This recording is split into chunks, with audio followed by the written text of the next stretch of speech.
से सिख तक जगन्नाथ जी पूरे आए। प्रसाद कहाँ रखा जाता है? सन्मुख। प्रसाद जो ठाकुर जी के आगे पधराया जाता है वो सन्मुख रखा जाता है। तो कहीं ना कहीं चरण के भाव से ठाकुर जी का प्रसाद सन्मुख रखा गया, तो चरण से वो आ गया।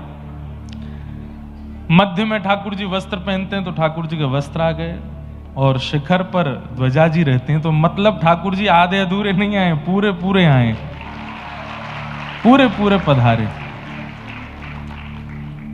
अद्भुत है महाप्रभु जगन्नाथ, बारंबार उन्हें प्रणाम करते हैं। आज हमारे बीच जगन्नाथपुरी से पधारे हैं हमारे दोनों भैया, हमारे पूज्य श्री अनंत दास जी महाराज भी आए हैं।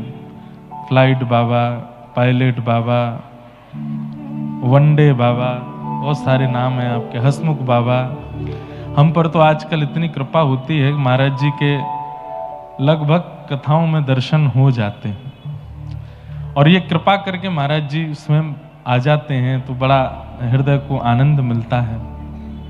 मंच पर विराजमान समस्त विप्रवृंद, समस्त गंधर्वजन, हमारे कथा के समस्त श्रोता भाई बंधुजन, ईस्ट कोलकाता नागरिक फाउंडेशन ट्रस्ट जिसके माध्यम से कथा हो रही है, कथा के मुख्य यजमान श्री चंडी प्रसाद जी और उनका पूरा परिवार और सह यजमान जन, और आए हुए आप सभी श्रोता भाई बंधु, सबको जय श्री कृष्ण, जय श्री कृष्ण, जय सिया राम, जय श्री राम, जय श्रीमन नारायण, जय श्रीमन, जय जय श्री राधे, जय हरि बोल।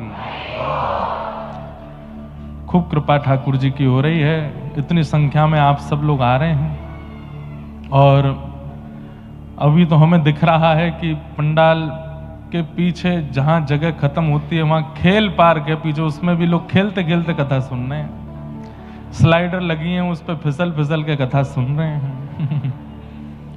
जय हो, आप सबकी भी जय हो भैया, पीछे वाले इनकी भी जय हो। सब लोग इतने आनंद और उत्साह में भर करके कथा का रस ले रहे हैं, ये बड़े सुख की बात। देखो हमें तो यहाँ टीवी पर दिख रहा है, उस स्लाइडर पे बैठ के, एक बारी वो बच्चों के झूलने के लिए है, उस पर बैठ के कथा सुन रहे हैं। लेकिन भाव को भाव अनख आलस हो, नाम जपत मंगल दिश दस हो। ये देखो यहाँ बैठे हैं, जाली से बाहर बैठे हैं, असली श्रोता आप ही हो। एक कुर्सी वाले, सोफा वाले, सन्मुख वाले तो माध्यम है, पर असली तो यही लोग हैं। देखो कैसे कथा सुन रहे, कहाँ बैठे। कुछ माताएं बहनें यहाँ पीछे बैठी, उनको दिखे ही नहीं रहे, तब भी सुन रही हैं। यत्र तत्र जहां भी बैठ के आप लोग सब रस ले रहे हो कथा का, ये सब उत्साह देख करके मन बड़ा प्रसन्न होता है। बंधुओं, भगवत प्राप्ति में आपने तप कितना किया, जप कितना किया, नियम कितने किए, अनुष्ठान कितने किए, व्रत कितने किए, ये आवश्यक है, पर उससे भी कई गुना ज्यादा आवश्यक है कि वो कितने उत्साह के साथ किया। अब एकादशी व्रत तो करते हैं, पर उसमें यही भाव लगा रहता है कि द्वादशी कब आवे तो हम रोटी खावें। ऐसी एकादशी कोई काम की नहीं। गिरिराज जी परिक्रमा शुरू तो की, लेकिन 11 किलोमीटर बाद बस यही पूछ रहे कब आएगी, कब होगा पूरी कब होगी, अब कितनी और बची भैया, नेक और बताओ कि कोई जबरदस्ती है क्या?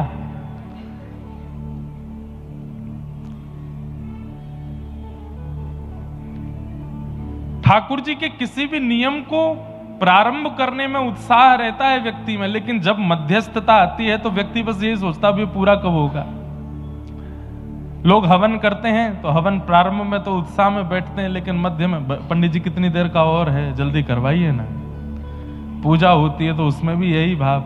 ये जो जल्दीबाजी पूरी दुनिया में रहती है, लेकिन ये ठहराव ठाकुर जी के संबंध में जब नहीं रहता है ना, तो उसको करने का कोई अभिप्राय नहीं है, उसको करने का कोई औचित्य नहीं है, उसको करने का कोई फल नहीं है। उत्साह सबसे ज्यादा आवश्यक है। आप लोगों में से कलकत्ता में कथाएं होती रहती हैं, ध्रुव चरित्र सबने सुना है। 5 महीने में ठाकुर जी मिल गए। क्या सिद्ध हुआ कि भगवत प्राप्ति के लिए कोई समय निश्चित नहीं है। हम लोग कथा में सुनेंगे कि भगवान कपिल के पूज्य पिताजी कर्दम ऋषि, उनको 1000 वर्ष की तपस्या से ठाकुर जी मिले और वहीं आगे चल करके ध्रुव जी को 5 महीने में मिल गए। तो ठाकुर जी क्या देखते हैं कि आपका तप कितना बड़ा है, आप कितने घंटे एक आसन पर बैठते हो, कितनी देर ठाकुर जी की पूजा करते हो, ये आवश्यक नहीं है। क्योंकि कई लोगों को इसका भी सूक्ष्म अभिमान हो जाता है कि हम इतनी देर पूजा करते हैं। कई सेठों के घर जाते हैं, कई लोग मिलते हैं, तो वो सबसे पहले, महाराज जी 5 बजे उठता हूं पिछले 30 साल से, स्नान करके 5:30 बजे ठाकुर जी की सेवा में बैठता हूं और उसके बाद 9:30 पौने 10 बजे ही चाय पीता हूं। क्यों आवश्यक है ये बताना? अगर ये इतना बड़ा तप होता तो फिर ठाकुर जी मिल गए होते, चाय पिलावे ठाकुर जी आ जाते। कि आवश्यक क्यों है? हर महीने हम गिरिराज जी की परिक्रमा करते हैं, ये बताना जरूरी क्यों है? हर महीने हम लोग जगन्नाथपुरी जाके ध्वजा जी अर्पित करते हैं, ये कहना, ये अभिमान है, ये भक्ति नहीं है, ये अभिमान है, ये अहम है। आज सुबह हमारे पूज्य राधा कृष्ण महाराज जी से चर्चा हो रही थी फोन पे। उन्होंने बहुत सुंदर एक बंगला कीर्तन सुनाया। कीर्तन नहीं, एक कवि की एक रचना है, मुझे बहुत अच्छा लगा। बंगाली तो हमसे आती नहीं है, लेकिन प्रयास करते हैं, गा दें, लेकिन उसके भाव बहुत सुंदर हैं। यहाँ के एक प्रसिद्ध जज, जो हमारे यजमान जी का नाम है चंडी प्रसाद, इसी नाम के कवि हुए बंगाल में। उनकी रचना श्री चैतन्य महाप्रभु को बहुत प्रिय लगती थी और उन्होंने अपने एक कविता में, कविताएं तो बहुत रही होंगी उनकी, लेकिन एक कविता में उन्होंने इतना सुंदर भक्ति का स्वरूप क्या होना चाहिए इसका वर्णन किया। किछु दिन मोने मोने, किछु दिन मोने मोने, किछु दिन मोने मोने घोरेर कोने, श्यामेर प्रीति राव गोपे। किछु दिन मोने मोने, किछु दिन मोने मोने। श्री चैतन्य महाप्रभु जब इनका कीर्तन सुनते थे, कवित्व सुनते थे, मैं गाऊंगा, बजाते रहो धीरे धीरे, गलती हो तो क्षमा करना, बोले अर्थ पूरा बताऊंगा आपको। बंगला भाषा में होठों का गोल होना बहुत जरूरी है, और वो हमारे हैं नहीं। चोलबो, खाबो, पीबो, अब ये कैसे, ये तो होठ गोल ही हो, मतलब जैसे वंशी बजती है ना गोल होठ से, वैसे ही बंगला भाषा भी गोल होठ से ही बोलती है, मानो सब वंशी ही बजाते हैं। इसीलिए इतनी मधुर भाषा है यहाँ की। तो महाप्रभु जी को इनका कवित्व बहुत सुंदर लगता था, और आप अपनी कविता में लिख रहे हैं, आपको तो समझ आ गया होगा। बोले कुछ दिन मौन मौन, घर के कोने में बैठ करके श्याम सुंदर को याद करो, किसी को पता ना चलने पाए कि तुम ठाकुर जी को याद कर रहे हो। हमारी आपकी तरह प्रचार नहीं करना है। मैं परिक्रमा करता हूं, मैं 5 घंटे बैठ करके भजन करता हूं, नाम करता हूं, 2 लाख नाम रोज करता हूं, ये सब नहीं करना है। क्या करना है? किछु दिन मोने मोने, किछु दिन मोने मोने, किछु दिन मोने मोने घोरेर कोने, श्यामेर प्रीते राखे गोपे रे। किछु दिन मोने मोने, इशारा कवि कथा गोते माथे,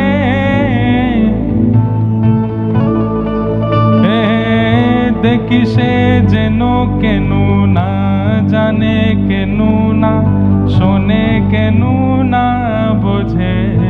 किछु दिन मोने मोने, किछु दिन मुने मुने।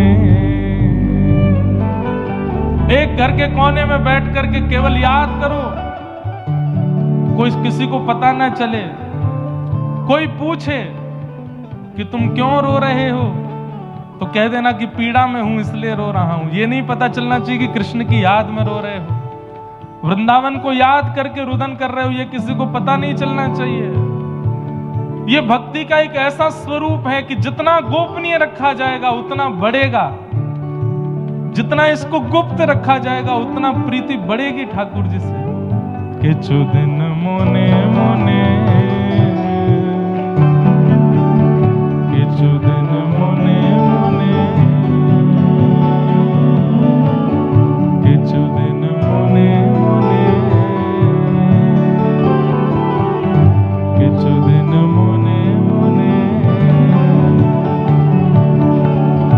चंडी प्रसाद जी अपने, अब मैं पूरा गाऊंगा तो उल्टा सीधा गवेगा, अर्थ बता देता हूं। अर्थ कितना सुंदर है। वो कहते हैं कि जब रो रो करके तुम्हारे वस्त्र गीले होने लग जाएं और तभी कोई तुम्हारी ओर देखे और वो देख करके पूछे कि तुम्हारे वस्त्र गीले कैसे हो गए, तो कह देना मैं फिसल गया था, गंगा जी में गिर गया था इसलिए वस्त्र। ये पता मत लगने देना कि तुम रोए थे इसलिए वस्त्र गीले हुए। इसको मौन रखो, भक्ति को छुपा के रखो। कोई तुमसे पूछे कि तुम कहां जा रहे हो, तुम तो जा तो वृंदावन रहे थे, लेकिन जब निकलो कोई पूछे कहां जा रहे हो तो बोल देना कि मैं काम से कुछ खाने पीने जा रहा हूं, दक्षिण की ओर जा रहा हूं। उत्तर मत बताना, स्थान का नाम मत बताना, इसको गोपनीय रखना। कृष्ण को किसी को पता ना चले कि तुम कृष्ण विरह में हो, तुम कृष्ण प्रेम में हो, कृष्ण प्रीति में हो। भक्ति को मौन रखो, भक्ति को छुपा के रखो। और फिर अंत में उन्होंने एक बात कही है,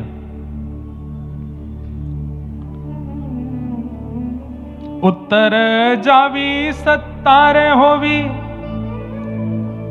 अब मैं बोल रहा हूं, उल्टा सीधा हो तो अब ठीक कर लेना। उत्तर जावी सत्तार होवी, नीलीवी आंबी जाई देखिने, रसिक जाने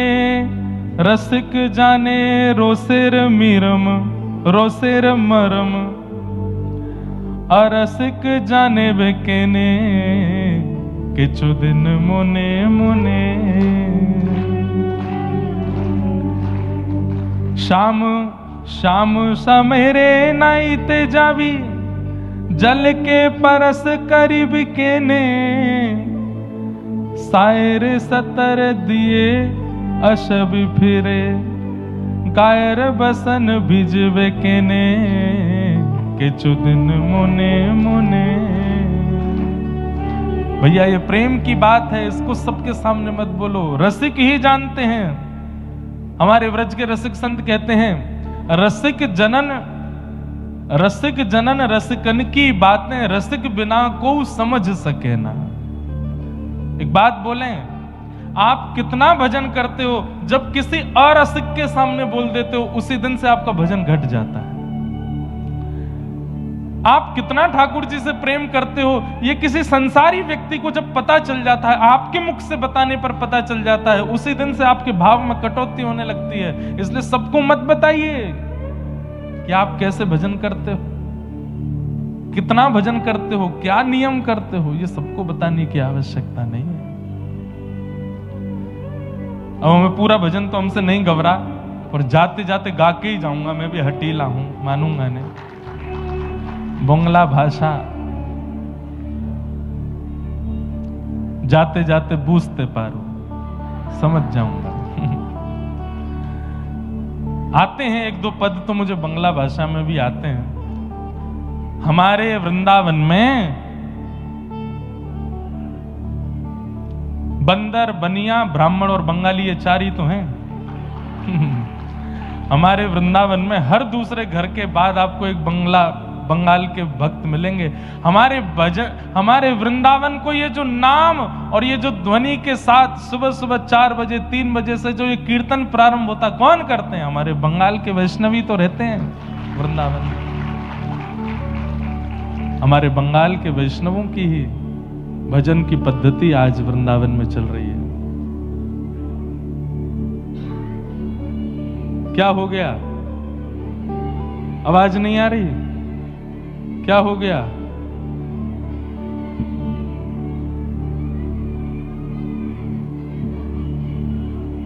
कोई रो रहा है? क्या है भैया? वहां देखो क्या है?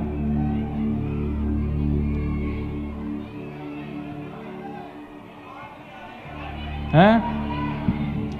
स्क्रीन नहीं चल रही? स्क्रीन नहीं चल रही, आवाज नहीं आ रही है। ये दो काम हो रहे हैं। बैठ जाओ, बैठ जाओ, बैठ जाओ। अभी करवाता हूं। अब कल से मैं ही ठीक करने आया करूंगा सब। बैठो, बैठ जाओ। अब क्या बताएं, हम छोटे मोटे वक्ता हैं, ऐसी व्यवस्था ही रहती है हमारी, तो ज्यादा कोई विशेष तो है नहीं। बैठ जाओ, बैठ तो जाओ, करवा रहे हैं। दरवाजा खोलना है। भैया खोल दो, दरवाजा खोल दो, आने दो श्रोताओं को, बैठने दो भैया, जहां जगह मिले बैठने दो, आने दो, अंदर आने दो, ऐसे मत रोको किसी को भी। अब बैठ जाओ, बैठ जाओ। हमको भैया कथा की भरपाई करनी पड़ेगी। हमने अपने सब भक्ति पथिक जो सेवादार हैं, बेचारे जैसे भी हैं, सबसे बात की है। कलकत्ता के कुछ वैष्णवों से भी बात की है। बहुत सारे वैष्णव कथा से वंचित हो गए। हम इसकी भरपाई इसी साल दोबारा कलकत्ता आके कर देंगे। और अब कथा का समय तो 29 तक हमारे पास खाली नहीं है, लगातार कथाएं हैं, पर एक वैष्णव हैं, उनसे हमने प्रार्थना की है कि आपकी कथा हम बाद में कर देंगे, हमें ये समय खाली दें, तो हम कलकत्ता दोबारा जाकर के जितने वैष्णवों को कथा का रस नहीं मिल पाया फिर से करें, और बोनस के साथ करेंगे। बोनस के साथ ये होगा कि हम साल भर में एक ही बार ठाकुर जी का ऐसा करते हैं कि कथा भी और उत्सव भी, पर एक बार कलकत्ता में भी ऐसे ही करेंगे। और अभी जितने गिले शिकवे हैं सब हमारे क्षमा कर देना भैया। आप लोगों में से कई लोगों के बहुत संदेश भी आए, बहुत लोग बैठ नहीं पाए। हमें नहीं पता था कि यहाँ के इतने सारे वैष्णव यहाँ इकट्ठे होंगे। आप सब लोग बिल्कुल निश्चिंत रहिए, और इस साल को अंत पूरा नहीं होने देंगे। दिसंबर से पहले पहले दोबारा आएंगे कलकत्ता, और फिर से आप सबके मध्य। इसके लिए एक व्यक्ति हैं, उनकी 2 साल की कथा है, उनको थोड़ा बलिदान तो करना पड़ेगा, पर आप सबको जो सुख मिलना चाहिए वो देंगे। इस बार के लिए आप थोड़ा सा एडजस्टमेंट कर लीजिए।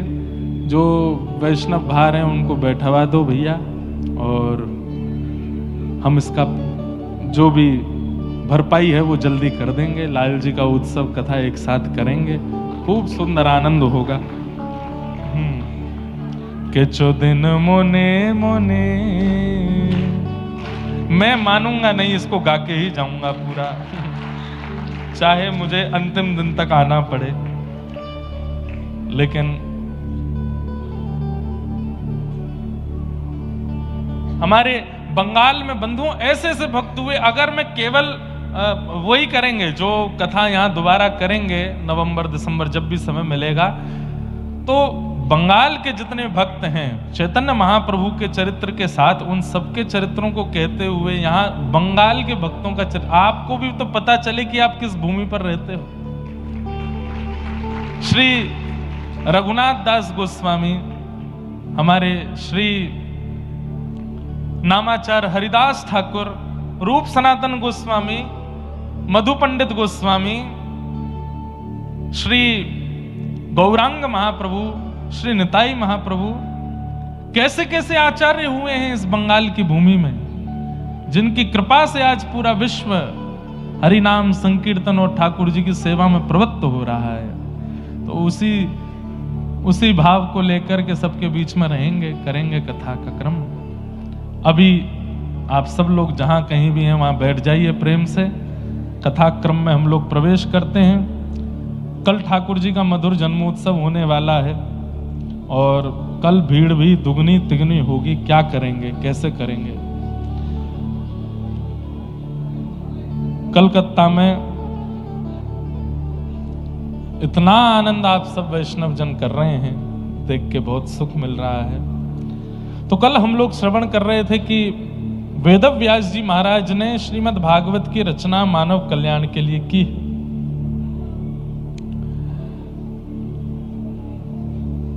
भागवत जी की रचना हुई, व्यास जी ने अपने पुत्र श्री सुखदेव जी को कथा का दान किया और श्री शुकाचार्य जी महाराज ने यही कथा अपने मुख से परीक्षित जी को श्रवण कराई।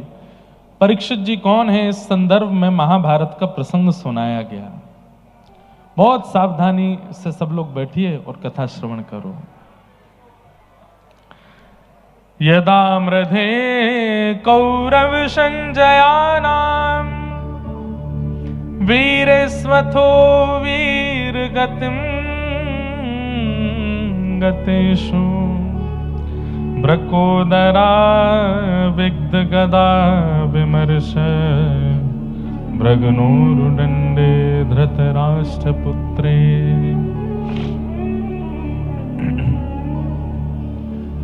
महाभारत का युद्ध अपने अंतिम पड़ाव पर चल रहा था और तभी भीम की गदा के प्रहार के कारण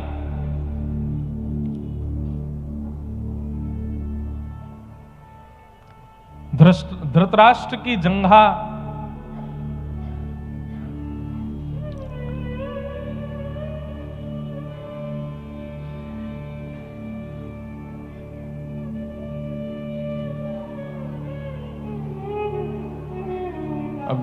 ये हल्ला बाहर से न कम हो जाए, इसका प्रयास जरूर कर लीजिए। मोने मोनेर गा रहे हैं और हल्लेर हल्लेर हो रहा है।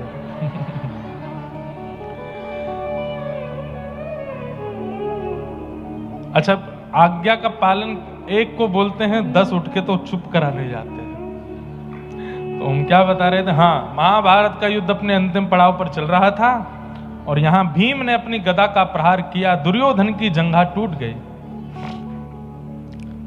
महाभारत का युद्ध पांडव जीत गए। कौरवों के दुर्योधन को बदले की इच्छा होने लगी और उसने तुरंत गुरुपुत्र अश्वत्थामा को आज्ञा की है कि तुम जाओ और सोते हुए पांडवों को मार दो। बंधुओं, एक बात बोलें आपको, वैष्णव का स्वभाव नहीं होता रिवेंज लेना। ये बदले की इच्छा जो हमारे चित्त में प्रकट होती है, ये एक वैष्णव स्वभाव नहीं है। हाँ, किसी ने हमारे साथ कुछ अनुचित किया, किसी ने हमारे साथ कुछ गलत किया, तो हम वैष्णव हैं तो वैष्णव इतनी प्रार्थना करता है कि ठाकुर जी जो अनुकूल हो, जो अच्छा हो, वो आप देख लीजिएगा, मुझे इससे कुछ नहीं कहना है। वैष्णव के चित्त में भजन के प्रभाव से दया का संचार ज्यादा हो जाता है और इसलिए वो कई बार अनुचित कृत्य करने वाले से भी कभी बदले की इच्छा नहीं रखता।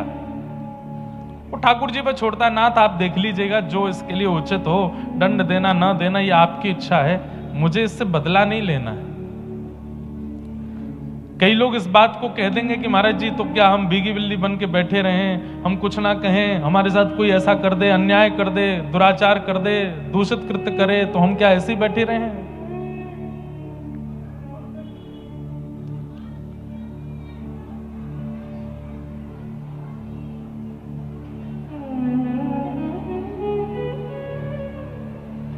हम माइक वाले भैया का नंबर दे देते हैं, पकड़ लेना है इनको। अब मैं क्या करूं? हम कह तो रहे हैं भैया, अब हमारे हाथ में माइक या कुछ और की व्यवस्था तो नहीं है। बैठ जाओ, बैठ तो जाओ, क्या हो गया है?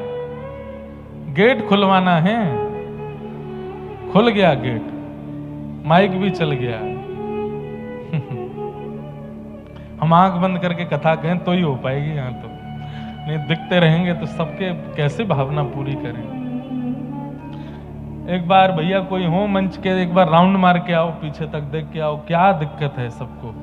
एक आ रहे हैं चश्मा वाले भैया, इनके कुर्ता पकड़ लेना। हमको थोड़ी देर कथा सुनाने तो भैया ने थोड़ा शांति रखो। हाँ, क्या बता रहा था मैं? तो वैष्णव के चित्त में बदले की इच्छा नहीं होती। आहा, कितना सुंदर चरित्र याद आया। नाम भी 2 दिन से याद आ रहा है, नामाचार्य श्री हरिदास ठाकुर इसी बंगाल की भूमि में हुए। जन्म से मुस्लिम थे, लेकिन भगवत कृपा उनके ऊपर हो गई। उनको उपाधि दी गई। जैसे लोगों के आगे परम पूजनीय श्री श्री लगाया जाता, ऐसे गौड़िया वैष्णव संप्रदाय में हरिदास ठाकुर को नामाचार्य कहते हैं। 3 लाख नाम रोज करते थे। तो जब मुस्लिम राजा को पता चला कि ये हमारे कुल खानदान का होते हुए भगवान का भजन करता है, हिंदुओं के देवता को गाता है, समझाया बुझाया, नहीं माने तो फिर कहा कि इसको मृत्यु दंड दो। तब किसी सेनापति ने कहा कि बोले मृत्यु दंड तो बहुत सरल होगा, इसको फांसी पे लटका देंगे, इसको क्या 2-4 मिनट दर्द होगा। इसने जो गलत काम किया है हिंदुओं के देवताओं का नाम लेकर के, इसको तो कोई कड़ा दंड मिलना चाहिए। बोले क्या दंड दें? बोले हाथ बांधो, पैर बांधो, बाजार में लेकर के निकलो और इस पर कोड़े बरसाओ। कोड़े में भी कील होनी चाहिए बड़ी बड़ी, वो कील जब इसके कोड़े पड़े और कोड़ा जब हटाया जाए तो पूरे शरीर को छीलते हुए निकले। राजा बोले उससे क्या होगा? बोले बाजार में जब बच्चा बच्चा इसको देखेगा, लोग इसको देखेंगे तो कल को कोई भी, अरे मुस्लिम तो क्या, दूसरी जाति के क्या, हिंदू भी अपने देवता का नाम लेने में घबराएंगे जब देखेंगे कि ये दंड मिल रहा है। तो राजा ने कहा यही ठीक है। मैंने एक दिन बताया था, हरिदास ठाकुर पर जब कोड़े मारे जाते थे तो रक्त की बूंद नहीं निकलती थी, पिचकारियां निकलती थी शरीर से। लेकिन जब वो कोड़ा पड़ता था और उस समय जब वो दोनों भुजा उठा करके और ऊंचे स्वर में बोलते थे हरि बोल हरि बोल हरि बोल, कोड़े बरसाने वाले के चरण पकड़ लेते थे और क्रोध में नहीं, नेत्रों में भाव भरे रहते, अश्रु भरे रहते। बोले बड़ी कृपा। मैं तो चाहता था कि मैं ऊंचे स्वर में नाम गाऊं, लेकिन मैंने पूरी ताकत लगाई। इतना ऊंचा स्वर मेरा पहले कभी नहीं प्रकट हुआ जितना ऊंचा स्वर आपके कोड़े मारने से प्रकट हुआ है। और मारिए।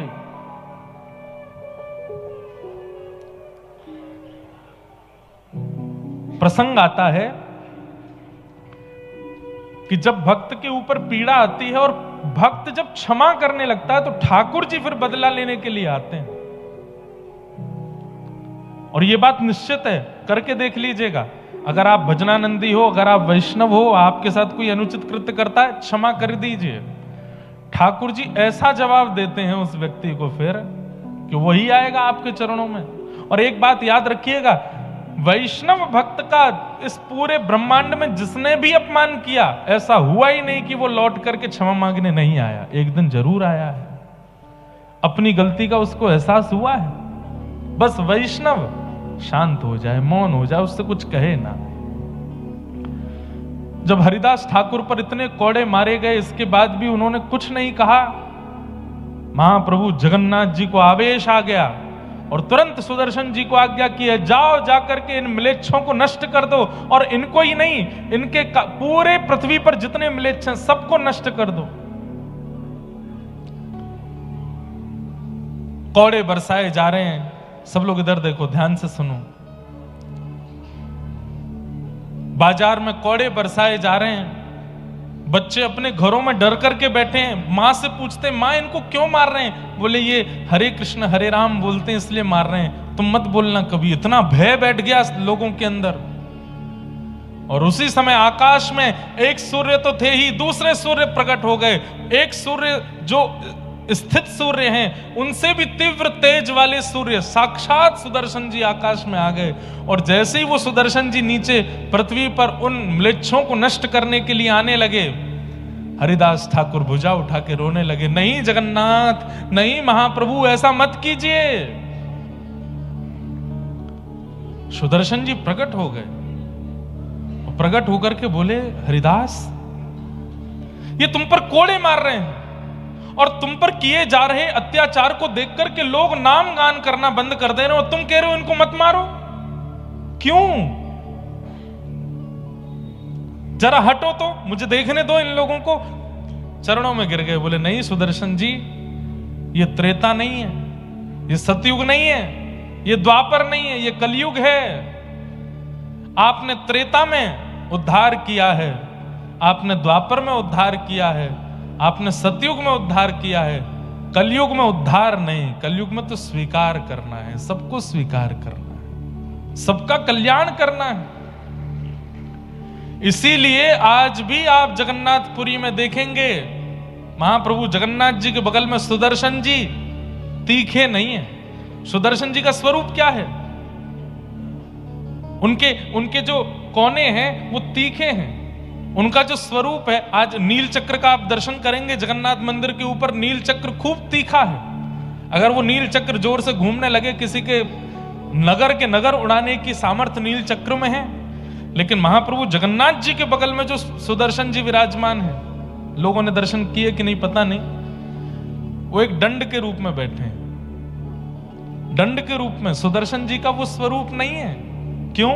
क्योंकि कलिकाल में इन भक्तों ने ठाकुर जी से प्रार्थना की कि यहां पर संहार नहीं करना है, यहां पर उद्धार नहीं करना है, यहां तो हर किसी को स्वीकार करना है। सुदर्शन जी महाराज शांत हो गए। महाप्रभु जगन्नाथ जी से जाके बोले हरिदास ठाकुर ही नहीं मारने दे रहा है। महाप्रभु जी बोले, ये मेरे भक्त हैं, ये अपने ऊपर अत्याचार करने वालों को भी क्षमा कर रहे हैं। बोले ये कलिकाल के भक्त हैं। ऐसे नामाचार्य हरिदास ठाकुर। फिर उनके बड़ी सुंदर कथा है कि इतना मारा फिर भी उनकी मृत्यु नहीं हुई। तो उन सैनिकों को लगने लगा कि ये तो मर नहीं रहा है, और अगर ये नहीं मरा तो राजा हमको मार देगा। तो उनकी पीड़ा देख करके हरिदास ठाकुर बोलने लगे, क्या बात है? बोले तू मरता नहीं है और तू नहीं मरेगा तो राजा हमको मार देगा। तो हरिदास ठाकुर बोले, चिंता नहीं करो, मैं अभी मर जाता हूं। लेट करके अपने आप प्राण त्याग दिए और बोले, अब आप राजा से जाकर के कह दो कि मैं प्राण त्याग चुका हूं। ऐसे हरिदास ठाकुर नामाचार, नाम 3 लाख नाम रोज करते थे। कोड़ों से नहीं मरे, हर प्रकार की योजनाएं बना ली, फिर भी उनकी मृत्यु नहीं हुई। और उनके जीवित रहने से लोगों के अंदर नाम का प्रभाव बढ़ता जा रहा था। भले ही लोग प्रकट रूप से नाम नहीं गाते थे, लेकिन एकांत में जाकर के हरिदास ठाकुर का स्मरण करके नाम करते थे कि नाम का प्रभाव है हरिदास ठाकुर का। तब म्लेच्छों ने विचार किया कि हरिदास ठाकुर ऐसे तो नहीं मर रहा है, अगर इसका चरित्र हनन हो जाए, अगर इसका चरित्र हनन हो जाए तो हो सकता है कि नगर में इनका दुष्प्रचार होगा तो लोग इनकी बात मानना बंद कर देंगे। तब म्लेच्छ राजा ने एक नगर वैश्या को बुलाया और कहा कि हरिदास ठाकुर जिस कुटिया में बैठ के भजन करता है, तुम वहां चली जाओ और कैसे भी करके उसको बहला फुसला करके और अपना बनाने का प्रयास करो।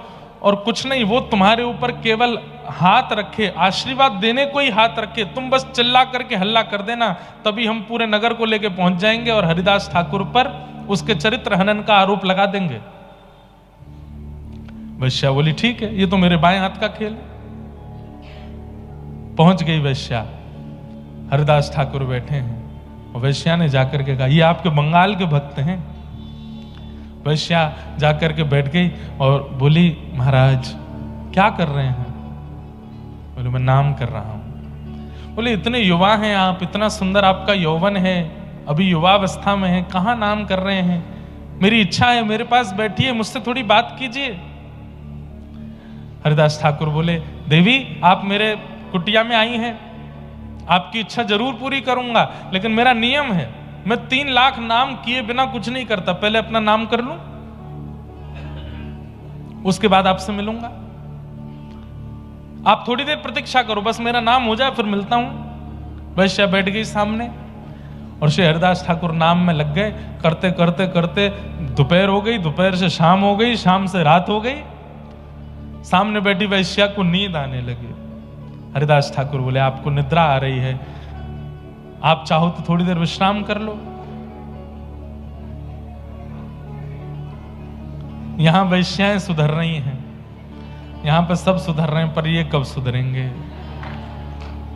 अरे सुन लो भैया, मोनेर मोनेर। तो वैश्या बोली आप अपना नाम कर लीजिए, मैं कल आ जाऊंगी आपके पास। बोला हाँ कल आ जाना। हरिदास ठाकुर का नियम था कि 12 बजे अगर 3 लाख नाम पूरे हुए तो 12:01 पर दूसरे दिन का नाम शुरू कर देते थे। वैश्या सुबह फिर से आ गई, आकर के देखा तो हरिदास ठाकुर फिर से नाम में बैठे। बोले आपका कल का पूरा नहीं हो। बोले कल का तो पूरा हो गया, दूसरे दिन का शुरू हो गया। अभी देवी अब तो प्रतीक्षा कर, आप अगर थोड़ी देर पहले आती, जब नाम पूरा हुआ तभी आ जाती तो आप जो कहती मैं आपकी इच्छा पूरी करता, पर अब तो दूसरे दिन का नाम चल रहा है, अभी 3 लाख होगा तभी बात करूंगा मैं। वैश्या फिर बैठ गई सामने, जपते जपते जपते। हरिदास ठाकुर नाम नहीं जप रहे हैं, प्रत्येक नाम में प्रार्थना कर रहे हैं कि हे जगन्नाथ, मेरे इस नाम का बल, मेरे इस नाम का प्रभाव, मेरे इस नाम का पुण्य इसको दे देना। ये इतनी सुंदर है, इतना अच्छा गाती है, इतने सुंदर इसके नेत्र हैं, इतना सर्वांगीण इसका सुंदर मधुर है। अगर ये सर्वांगीण अंग से आपका नाम गाएगी तो आपको प्राप्त कर लेगी। मेरे इस नाम का प्रभाव नाथ इसके हृदय को पवित्र कर देना। दूसरा दिन भी निकल गया। वैश्या रात्रि में बोली मैं जाती हूं, कल फिर आऊंगी, मुझे सही समय बताओ कितने बजे नाम पूरा होता है। बोले मुझे समय तो नहीं पता, पर तुम आ जाना सुबह भोर में, मंगला में आ जाना, सुबह सुबह 4 बजे आ जाना। ठीक है। अगले दिन तीसरे दिन वैश्या 4 बजे पहुंच गई। हरिदास ठाकुर तीसरे दिन का नाम प्रारंभ कर चुके थे। बोले अब तो देवी प्रारंभ हो गया, अब तो ये पूरा। तब उस वैश्या के मन में ये आया कि मेरा रूप इतना सुंदर है, मैं जिसको देख लेती हूं वो मेरे पीछे खिंचा चला आता है, और मैं 3 दिन से इनके यहां आ रही हूं। ये क्या 2 अक्षर का नाम है जिसके पीछे ये मेरी ओर नहीं देख रहे हैं? ऐसा क्या है इस नाम में जिस नाम के प्रभाव से ये मेरी ओर नहीं देख रहे? तब उसने प्रार्थना करते हुए कहा आप क्या नाम करते हैं, थोड़ा मुझे सुनाएंगे? बोले सुनोगे? हरे कृष्णा कृष्णा कृष्णा हरे हरे, हरे राम राम राम हरे हरे। जैसे ही नाम महामंत्र सुनाया, बंधुओं एक बात बताएं,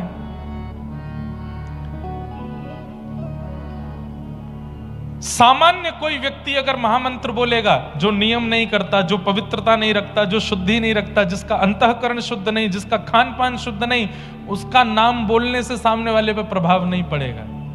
लेकिन अगर कोई नामनिष्ठ हो, जिसका तन भी पवित्र है, मन भी पवित्र है, जीवन भी पवित्र है, सर्वांगीण अंग पवित्र है, वो स्वर में, बेस्वर में, बेताल में भी अगर नाम बोल देगा तो सामने वाले का चित्त पिघल जाएगा।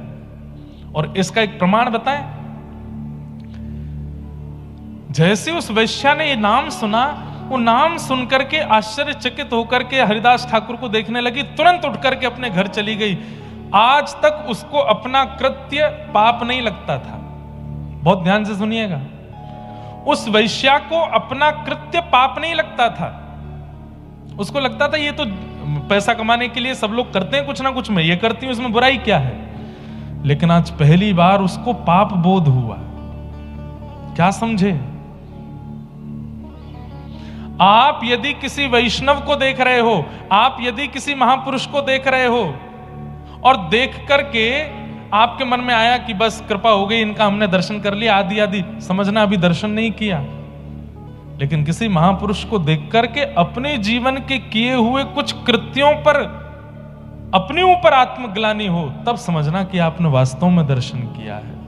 अपने पूर्व के किए हुए कोई पाप आपके सामने आकर के खड़े हो जाएं और आपको चिंता होने लगे कि ये तो मैंने बहुत बड़ा अपराध किया है, अपराध बोध यदि हो जाए तो समझो कि आपने संत दर्शन, वैष्णव दर्शन किया है। और हजारों संतों को, वैष्णवों को देखने के बाद भी अपने पूर्व के अपराधों पर कभी बोध नहीं होता, आपने कोई दर्शन नहीं किया। कितनी बड़ी बात।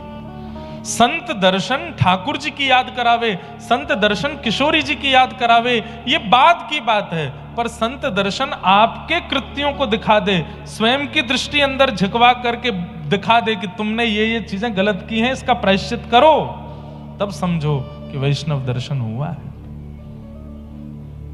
या फिर मैं ऐसा कहूं, आप तो देखेंगे तो आपको उनके दर्शन से धाम की याद, व्रज की याद, ठाकुर जी की याद आएगी, लेकिन यदि वो कृपा भर के आपको देख लेंगे तो आपको अपने पूर्व के कृत्यों के प्रति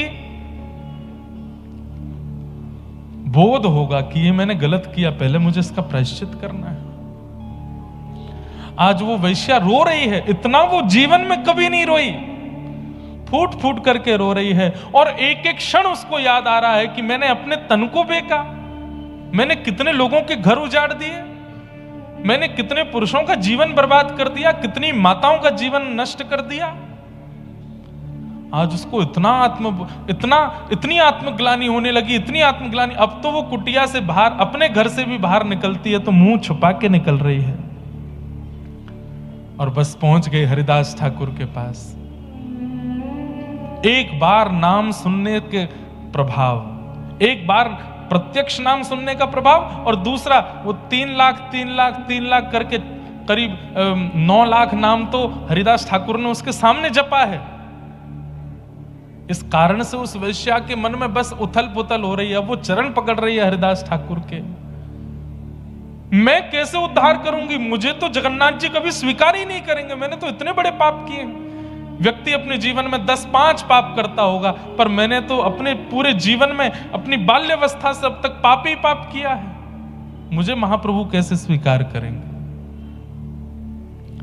हरिदास ठाकुर बोले, ठाकुर जी की यही कृपा है, मानवों में और ठाकुर जी में अंतर यही है कि मानव गलतियां मरते दम तक याद रखता है और ठाकुर जी एक क्षण में भुला देते हैं।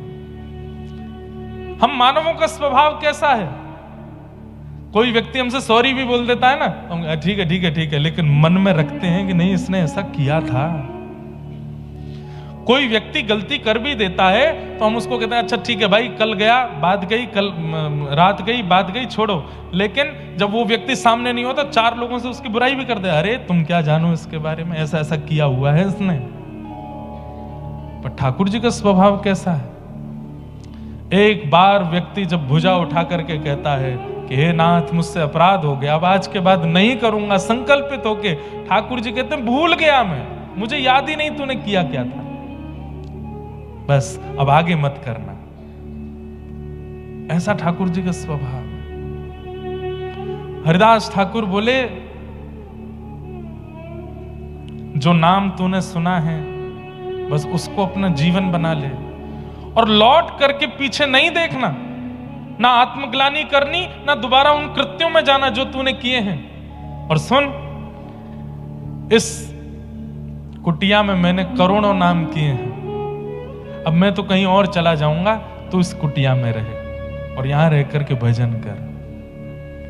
हरिदास ठाकुर तो उस समय चले गए, वहां से कहां गए, आगे कहीं निकल गए और उस वैश्या को उस कुटिया में बैठा गए। वहीं बैठ करके वही नाम प्रारंभ कर दिया उस वैश्या ने, जिसका रूप देख करके काम प्रकट होता था लोगों के चित्त में। आज उसका रूप लावण्य ऐसा कि जब वो कुटिया से निकलती है तो हजारों संतों की तादाद में लोग उसको दर्शन करने के लिए आते हैं, क्योंकि उसको देख करके अब महाप्रभु जगन्नाथ प्रकट होते हैं चित्त में। नाम का प्रभाव।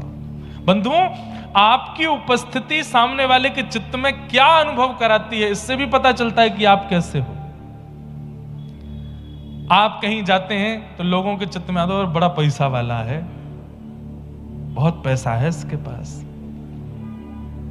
आपकी उपस्थिति किसी के चित्त में क्रोध को उत्पन्न करे, ये तो ऐसा है, इसने हमारा बंटाधार कर दिया, पूरी कॉलोनी के लोग इससे परेशान हैं, क्रोध प्रकट करना है।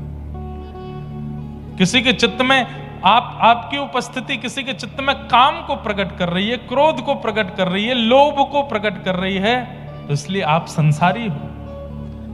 लेकिन आपकी उपस्थिति होते ही सामने वाले का चित्त निर्मल हो जाता है, नेत्र सजल हो जाते हैं और ठाकुर जी का पावन स्मरण उसके चित्त में होने लग जाए, तब समझो कि आपकी भक्ति अब हो रही है। हरिदास ठाकुर के जीवन की एक बात और, वे जब रात्रि का समय होता था तो भुजा उठा करके और ऊंचे स्वर में नाम गुणगान करते थे ठाकुर जी का।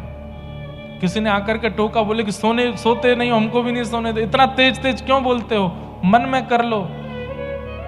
अभी हमने मोनेर मोनेर बात करी, लेकिन हरिदास ठाकुर का कारण ऊंचे स्वर में नाम जप इसलिए नहीं करते थे कि लोग जाने कि देखो मैं भक्त हूं।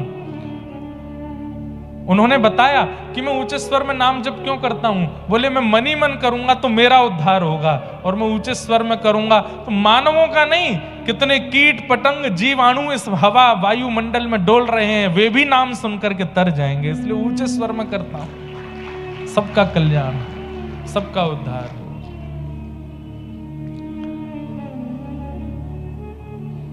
सामान्य नहीं है, नाम निष्ठ हो जाइए। कलयुग में ये नाम ही कल्याण करने वाला है, नाम ही उद्धार करने वाला है। और वह नाम भी कैसे, जैसे बहुत प्यासा व्यक्ति जब पानी पीता है तो प्रत्येक घूंट अगली घूंट की और इच्छा प्रकट करती है कि वो भी मेरे अंदर आवे ताकि मेरी प्यास बुझे। नाम भी ऐसा ही होता है, एक बार कह दिया हरे कृष्ण तो दूसरा हरे कृष्ण बोलने के लिए आप इतने उत्सुक हैं, तीसरा हरे राम बोलने के लिए उससे भी ज्यादा उत्सुक हैं, चौथा हरे राम बोलने के लिए उससे भी ज्यादा उत्सुक हैं। हरे हरे बोलते बोलते तो नेत्रों से अश्रु निकल जाए, ऐसी उत्कंठा नाम के प्रति हो जाए, तब नाम प्रभावशाली। उत्सुकता भक्ति में बहुत जरूरी है, एक्साइटमेंट। अगर आप उत्सुक नहीं हैं तो आपका नियम, क्रम, व्रत, अनुष्ठान, परिक्रमा सब व्यर्थ है। उत्सुकता, जैसी उत्सुकता यहां कथा सुनने की लोगों में है, जैसी उत्सुकता भीतर बैठने की लोगों में है, जैसी उत्सुकता एक एक शब्द को श्रवण करने की लोगों में है, ऐसी उत्सुकता केवल कथा नहीं हर भगवत संबंधी कार्य में हो जाए। आपकी ये उत्सुकता ध्रुव की तरह 5 महीने में ठाकुर जी का अनुभव करा देगी। केवल 5 महीने उत्सुकता आ जाए। संसार की क्रियाओं को करने में आलस्य नहीं आता हमको, पर भगवत कार्यों में आलस्य आता है, और यही आलस्य भगवत प्राप्ति में बाधा बनता है। आलस्य नहीं, उत्सुकता। तो मैं निवेदन कर रहा था कि भक्त कभी रिवेंज नहीं लेता, भक्त कभी बदला नहीं लेता, भक्त क्षमा करता है। उसकी तरफ से बदला ठाकुर जी ले लेते हैं, और जब ठाकुर जी बदला लेते हैं तो फिर अच्छा वाला ही लेते हैं। आपके साथ किसी ने कुछ गलत किया, आपने अगर उससे बदला लिया तो आप ज्यादा से 2-4 थप्पड़ मारोगे, लेकिन आपने पुलिस के हवाले कर दिया कि भाई इसने मेरे साथ ऐसा किया, अब आप देखो, पुलिस तो उसमें डंडे बरसाएगी फिर। ठीक वैसे ही आपके साथ अनुचित कृत्य पर आप कुछ रिएक्शन देते हो तो आप ज्यादा कुछ नहीं कर पाओगे, लेकिन ठाकुर जी के भरोसे छोड़ देते हो तो ठाकुर जी तो ऐसा चक्र घुमाते हैं, और याद रहे उसे। ऐसा नाम। तो दुर्योधन, अब एक बात और कह दूं, ये बदला लेने की इच्छा यदि चित्त में बहुत ज्यादा होती है कि उसने मेरे साथ ऐसा किया मैं देख लूंगा उसको, तो आप कहीं ना कहीं पांडव नहीं हो, इस संसार रूपी महाभारत के कौरव हो। क्योंकि कौरवों का ही स्वभाव होता है ऐसा।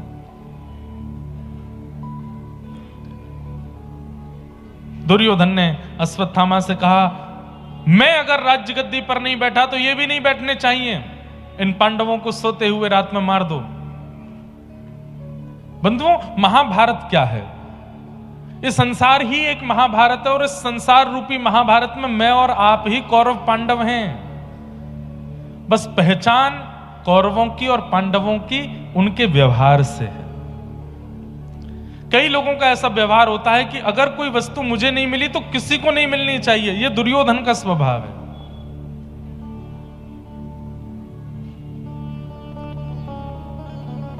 यह दुर्योधन का स्वभाव है। अश्वत्थामा का स्वभाव क्या है? चाहे जैसे भी हो, मुझे एक पदवी मिलनी चाहिए। कई लोग पदवी के लिए बहुत लड़ते हैं, झगड़ते हैं, पूरे प्रयास करते हैं कि हमें एक पदवी मिल जाए। कई बार यहां मंच पे प्रणाम करने लोग आते हैं, कई उनमें से ऐसे होते जब तक वो अपनी पदवी नहीं बता देंगे वो जाते ही नहीं। हम इस नगर के फलाने क्षेत्र के ये हैं, हम इसके कमेटी के ये हैं, हम इसके वो हैं। एक बात कहें, सूरदास जी, मीराबाई आदि आदि जितने भी भक्त हुए, इन्होंने कभी परिचय नहीं दिया कि हम भक्त हैं। इनका परिचय ठाकुर जी ने दिया। ये सूरदास है, ये मीराबाई है, ये कर्माबाई है, ये चैतन्य महाप्रभु हैं। इनका परिचय ठाकुर जी ने दिया। योग्यता आप अपना परिचय स्वयं दें उसमें नहीं है। योग्यता उसमें कि नगर का श्रेष्ठ या उस समाज का श्रेष्ठ आपका परिचय दे कि ये है। और कई लोग फिर उसमें भी कहवा देते हैं, सुनो हमारा बता देना हम कौन है। वैसे नहीं, सहजता में कोई कह दे कि आप कौन है, ठाकुर जी बता दें कि हम कौन हैं।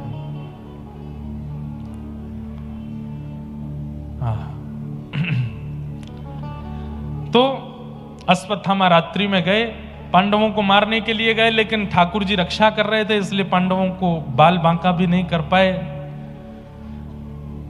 लेकिन द्रौपदी के सोते हुए 5 पुत्रों को देख करके उन्हें मार दिया। प्रातःकाल का समय हुआ, जब पता चला कि यह कृत्य अश्वत्थामा ने किया है तो अर्जुन ने अश्वत्थामा को बंदी बना करके मारने का प्रयास किया, लेकिन सबने मना किया कि इसको जीवित छोड़ दो। तत्पश्चात अश्वत्थामा की आधी दाढ़ी मूंछ मोड़ दी गई, उसका अपमान किया। तो अपमान के बाद उसने पुनः ब्रह्मास्त्र छोड़ करके उत्तरा के गर्भस्थ शिशु को मारने का प्रयास किया। मैं एक बात कथा में कहा करता हूं, बहुत ध्यान से सुनिएगा। सूत्र है, अपमान का बोध उसी को होता है जिसको सम्मान की बहुत इच्छा होती है। जिसे बहुत सम्मान की इच्छा होती है, बार बार अपमान भी उसी का ही होता है। और जिस व्यक्ति को कभी सम्मान की इच्छा नहीं होती, उसका कोई अपमान कर भी देता है तो उसको पता नहीं चलता है। उसको 4 लोग, तेरा अपमान हुआ, अच्छा मुझे पता ही नहीं थी। बोला हाँ, उन लोगों ने षड्यंत्र के कारण ये काम किया होगा भैया, मुझे तो नहीं पता चला, मेरे को तो अनुभव ही नहीं हुआ। हम एक प्रार्थना करें, आप लोग कथा सुनते हैं, तिलक लगाते हैं, सम्मान की इच्छा छोड़ दीजिए। हम व्यासपीठ पे बैठते हैं, हमें तो जबरदस्ती मिलता है इतना ज्यादा, हम तो प्रार्थना करते हैं कि इसके आदी ना हो जाएं। पर ऐसा नहीं है अपमान नहीं होता, बहुत अपमान होता है। बहुत लोग गलत भी बोलते हैं, बहुत लोग उल्टा सीधा भी बोलते हैं, बहुत लोग बिना सत्य जाने कुछ कुछ भी लांछन भी लगाते हैं। पर हमको बड़ी प्रसन्नता है, क्योंकि सम्मान की इच्छा कभी करी नहीं, इसलिए अपमान का बोध होता नहीं है। इसलिए कोई षड्यंत्र के तहत अपमान करता भी है तो पता चलता नहीं है चित्त को कि अपमान हुआ। सम्मान की इच्छा मत रखो। सम्मानम कलयाति घोर गरलम नीचप्पमानम क्षुधा। इस संसार में सबसे बड़ा विष क्या है? सम्मान की इच्छा, क्रेडिट। अच्छा एक और बात, सम्मान का मतलब यही नहीं होता कि आपका बहुत माला हार पहनाए, ये क्रेडिट लेना भी सम्मान होता है। अब होगा जब कमेटी की कथा होती, बुरा नहीं मानना कमेटी वाले सब लोग, जब कमेटी की कथा होती है तो उनमें फिर कथा के बाद में आपस में होती है, अरे महाराज बहुत जोर की कथा हुई, इतनी भीड़ आई, इतनी भीड़, हमने बुलाया था, हमने। किसने प्रस्ताव दिया था महाराज जी का? मैंने दिया था। फिर तीसरा, नंबर तो मैंने दिलवाया था, मैंने नंबर ही नहीं दिया होता तो कैसे बात करते तुम? अरे हमने ये व्यवस्था की, हमने वो की। सम्मान, ये क्रेडिट लेने का सम्मान, ये भी बहुत होता है। ये मैंने इसलिए बोल दिया ताकि 7वें दिन के बाद यहां हो नहीं ऐसा। अच्छा, एक नया ट्रेंड और चला है। हम लोग इतने चतुर हैं, हमारे बरसाने वाले पूज्य श्री रमेश बाबा महाराज, जिनकी गौशाला में भी लाल जी का उत्सव था, वो एक बार अपने प्रवचन में कह रहे थे कि भक्त सीधा नहीं होता।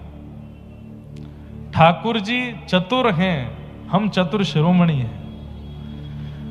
हम इतने चतुर हैं कि सब कुछ करने के बाद में, जब बाद में बात होती है ना, क्रेडिट वाली बात होती है, तो मनी मन चाहते तो हैं कि मेरा नाम बोला जाए कि मैंने ये काम करवाया, लेकिन जब नाम बोल दिया था, अरे भैया पूरी भोजन की व्यवस्था तो इन्होंने देखी थी, हमने कुछ नहीं देखा। भैया देखो हमारा नाम नहीं बोला करो, अब सब जगन्नाथ जी कर रहे हैं, सब जगन्नाथ जी, सब महाप्रभु जी की कृपा, हमारा नाम मत बोला करो आप। अगली बार वो अगर भूल जाए नाम बोलना ब्लॉक। पूछे, अरे भाई तुम आए नहीं, कल वो सभा थी। अरे भैया तुम बड़े आदमी हो, परसों तुमने सबका नाम लिया, हमारा नाम नहीं लिया। अरे तुम ही पिछली बार मना कर रहे थे सब जगन्नाथ जी करते। अरे वो बात ठीक है, इतनी मेहनत हमने करी, खून पसीना एक किया, एक नाम नहीं बोला गया आपसे हमारा। भगवान का सहस्त्र नामों में एक नाम है अमानी, वो मान रहित हैं। और अनामी, ठाकुर जी का एक नाम ये भी है कि उनको नाम ही नहीं है कुछ भी। सब कुछ करने के बाद जो क्रेडिट दे देता है दूसरों को, उनको ठाकुर जी कहते हैं। आज 28 साल की आयु में मैं बैठ करके कथा सुना रहा हूं, इतने सारे लोग सुन रहे हैं, और इस बात का अगर अभिमान मुझको है कि मेरी वाणी, मेरा कंठ, मेरा गला, मेरी विद्या या मेरे ऊपर संतों की कृपा, उसका प्रभाव है कि मैं कथा कर रहा हूं, तो ठाकुर जी को हंसी आती है। ठाकुर जी कहते हैं मुझे एक क्षण लगेगा ये गले का टेंटिया दबाने में, एक क्षण लगेगा, एक स्वर नहीं निकाल पाएगा अपने गले से, और क्या कह रहा है कि मेरा प्रभाव है। आज कोई कलकत्ता का बहुत बड़ा सेठ वो कहे कि मैंने इतना परिश्रम करके यहां पहुंचा हूं, मैं नहीं है। ठाकुर जी की इच्छा नहीं होती, ठाकुर जी का अगर बल नहीं होता, मयानुकूलेन नभस्वते ऋतम, ठाकुर जी स्वयं कहते हैं यदि मैंने अनुकूलताएं प्रकट नहीं की गई होती, कुछ नहीं कर पाते तुम। इसलिए अपने हर कृत्य पर यही मानिए कि मैं तो लायक था ही नहीं, ठाकुर जी ने करवाया, मैं योग्य नहीं था, मैं योग्य नहीं था। जहां ले चलोगे वहीं मैं चलूंगा, जहां ले चलोगे वहीं मैं चलूंगा। ओ जहां नाथ रख दोगे, जहां नाथ नाथ रख दोगे, जहां नाथ रख दोगे, ओ वहीं मैं रहूंगा, जहां ले चलोगे वहीं मैं चलूंगा, जहां ले चलोगे। केवल गाइए नहीं, मानिए भी इस बात को। हम ठाकुर जी से प्रार्थना कर रहे हैं कि हे नाथ, जितने लोग गा रहे हैं जहां ले चलोगे वहीं मैं चलूंगा, कल ही कुछ करके दिखा दो, कल ही कुछ ऐसा करके दिखाओ कि रूह कांप जाए। अरे भैया घबराना नहीं, जीवन में चाहे जैसी परिस्थिति आ जाए, अरे हम कहते हैं ठाकुर जी हाथ पैर अलग तक करवा दें, तब भी यही गाइएगा, जहां ले चलोगे वहीं मैं चलूंगा, जहां ले चलोगे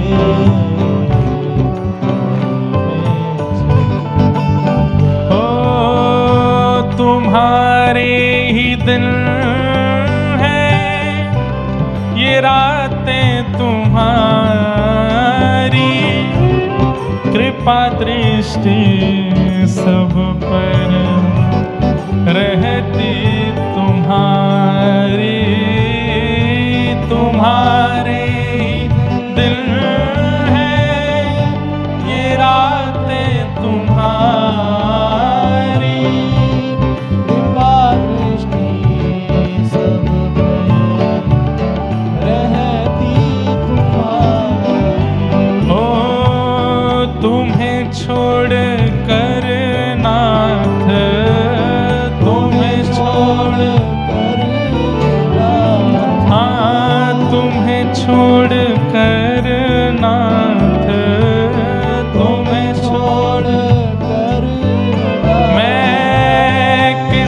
से कहूँगा, जहाँ ले चलोगे वहीं मैं चलूँगा, जहाँ ले चलोगे।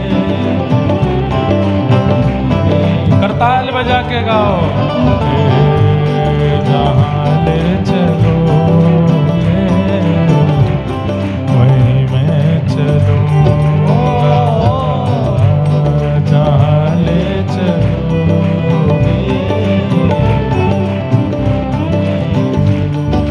ओ जहाँ नाथ रख दोगे,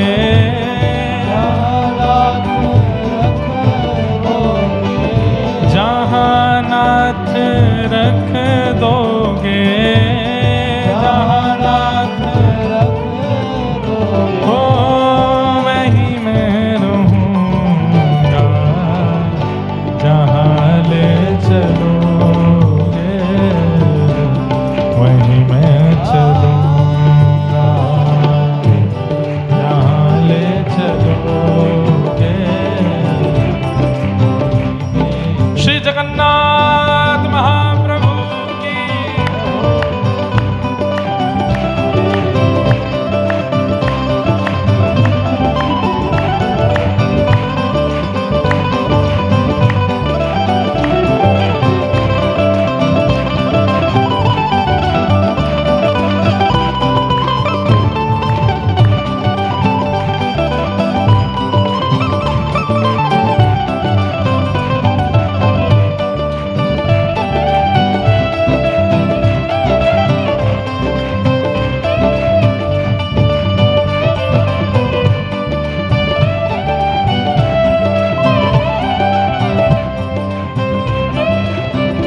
और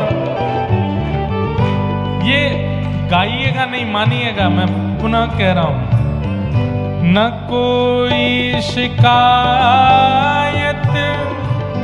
नहीं कोई जी, कर लो करा लो प्रभु, जो है तेरी मर्जी। न कोई शिकायत नहीं कोई अर्जी, कर लो करा लो प्रभु, जो है तेरी मर्जी। हो न कोई शिकायत नहीं कोई अर्जी,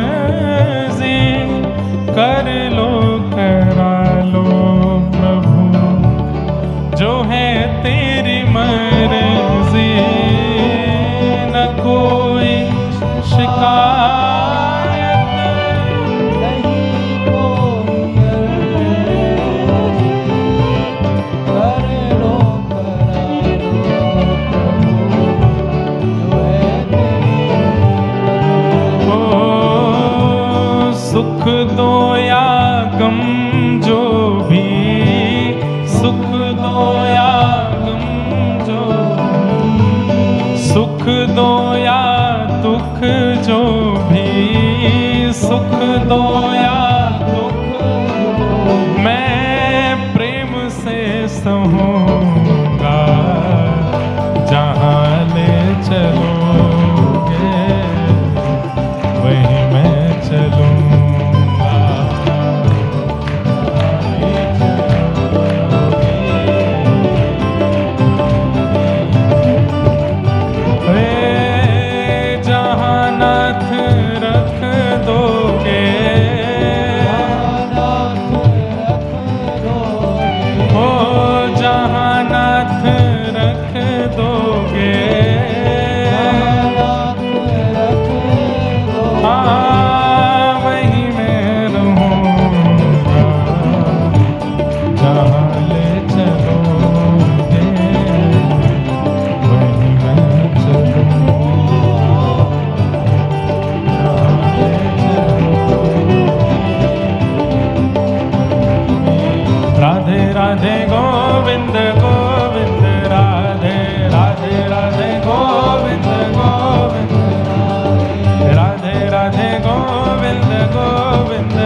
उत्साह में आप लोग कीर्तन में, कथा में रहते हो, बस ऐसे ही उत्साह में पूरे जीवन रहना है। चाहे कष्ट आवे, दुख आवे, दारिद्र आवे, बस इसी सुख के साथ गाना है। राधे राधे गोविंद गोविंद राधे, श्री राधे राधे गोविंद गोविंद राधे, हे गोविंद राधे गोपाल राधे, हरि गोविंद राधे गोपाल राधे, हे हरि गोविंद राधे गोपाल राधे, हरि गोविंद राधे गोपाल राधे, हे भजो, हाँ भजो, भजो राधे राधे गोविंद गोविंद राधे, हे राधे राधे गोविंद गोविंद राधे, हरि गोविंद राधे गोपाल राधे, हरि गोविंद राधे गोपाल राधे, गोविंद राधे गोपाल राधे। एक सुनो सुनो सुनो, एक पिक्चर आई है, उसका नाम है बॉर्डर 2। उसमें वो अपने सैनिकों से पूछते हैं कि जय जय हिंद की आवाज कहां तक जानी चाहिए। वो कहते हैं लाहौर तक जानी चाहिए। ऐसे ही हम भक्त समूह से कह रहे हैं कि भैया कीर्तन की आवाज कहां तक जानी चाहिए? जगन्नाथ। अरे वृंदावन तो बहुत दूर होगा, थोड़ी लॉजिकल बात करो। वृंदावन बहुत दूर है, जगन्नाथ जी तक आवाज जानी चाहिए। हे गोविंद राधे गोपाल राधे, हरि गोविंद राधे गोपाल राधे, राधे राधे गोविंद गोविंद राधे, राधे राधे गोविंद गोविंद, हे राधे राधे गोविंद गोविंद राधे,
गोविंद गोविंद राधे। जय जय श्री राम, जय जय श्री राम, जय जय श्री राम।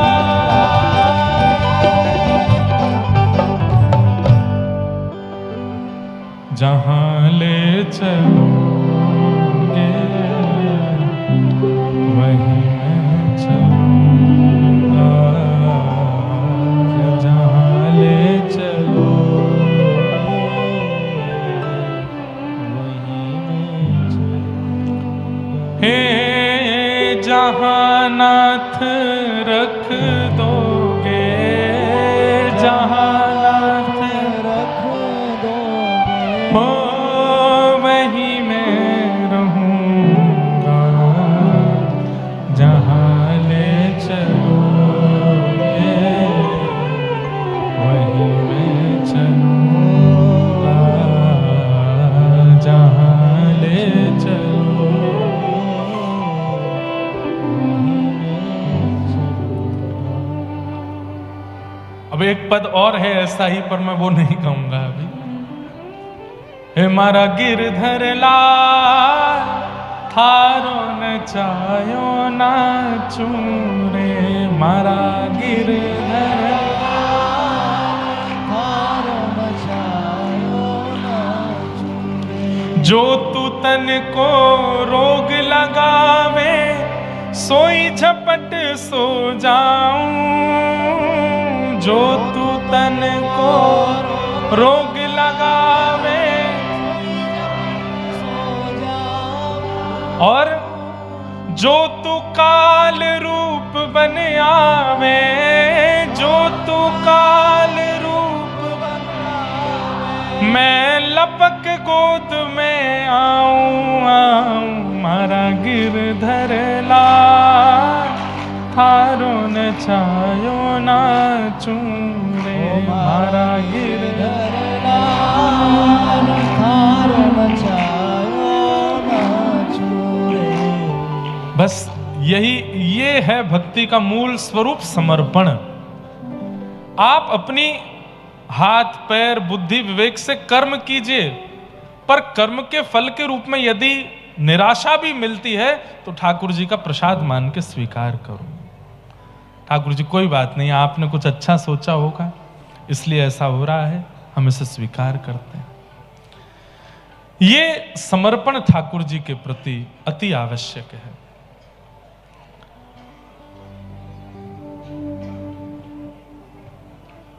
गर्भस्थ शिशु को मारने के लिए अश्वत्थामा ने ब्रह्मास्त्र छोड़ दिया और यही गर्भ का बालक भगवान ने इसकी रक्षा की और यही गर्भ का बालक कालांतर में परीक्षित हुआ। परीक्षित जी महाराज का जन्म हुआ। जन्म लेते ही ठाकुर जी दर्शन देने के लिए आए, ऐसी भी कथा आती है। धीरे धीरे परीक्षित बड़े हो रहे हैं और एक समय आया, बहुत ध्यान से सुनिए सब लोग। अर्जुन द्वारिका गए हैं ठाकुर जी के पास, लेकिन अर्जुन का स्वभाव है, नियम है कि अर्जुन कुछ दिन में ही लौट करके आ जाते हैं, लेकिन अब महीनों बीत गए, अर्जुन लौट करके नहीं आए। जब लौट करके आए तो खबर दी कि ठाकुर जी तो अपनी लीला पूरी करके चले गए। जब अर्जुन के मुख से ये खबर सुनी तो युधिष्ठिर आदि पांडवों ने उसी क्षण हस्तिनापुर की राज्य गद्दी को छोड़ दिया और अपने वंशधर परीक्षित को राज्य गद्दी पर बिठा करके परीक्षित को आज्ञा की कि अब तुम राज्य को संभालो। छोटे से परीक्षित जी राजा बन गए, धीरे धीरे बड़े हुए, ब्राह्मणों के संरक्षण में इनका राज तिलक हुआ, विवाह हुआ, जन्मेजय आदि पुत्र हुए। बहुत ध्यान से सुनो। और एक दिन राजा परीक्षित वन में निकले थे, तभी आपने वहां पर एक आश्चर्य देखा। कैसा आश्चर्य कि एक व्यक्ति जिसका वर्ण श्याम है, काला है, लेकिन श्याम वर्ण के लोग भी देखे गए हैं, वो इतने अनुचित नहीं लगते हैं, परंतु इसको देख करके तो बड़ी अनुचितता आ रही है चित्त में। और वो एक बैल के पैर को काट रहा है जिसके 3 पैर पहले से ही कटे हुए हैं। तो ये व्यक्ति कौन है? ये कलयुग है। और ये जिसके पैर काट रहा है वो साक्षात धर्म है। सत्य, दान, दया और पवित्रता, ये 4 चरण होते हैं धर्म के। आपके चित्त में अगर ये 4 भावनाएं नहीं है तो आप धार्मिक नहीं हो। धर्म के 4 चरण सत्य, दान, दया और पवित्रता। आजकल के युवा बालकों में एक बात सुनने में आती है, आज तो रविवार है, आज क्यों नहाएं हम। आपके कलकत्ता में तो इतनी सर्दी नहीं पड़ती, हमारे यहाँ बहुत ठंड होती है।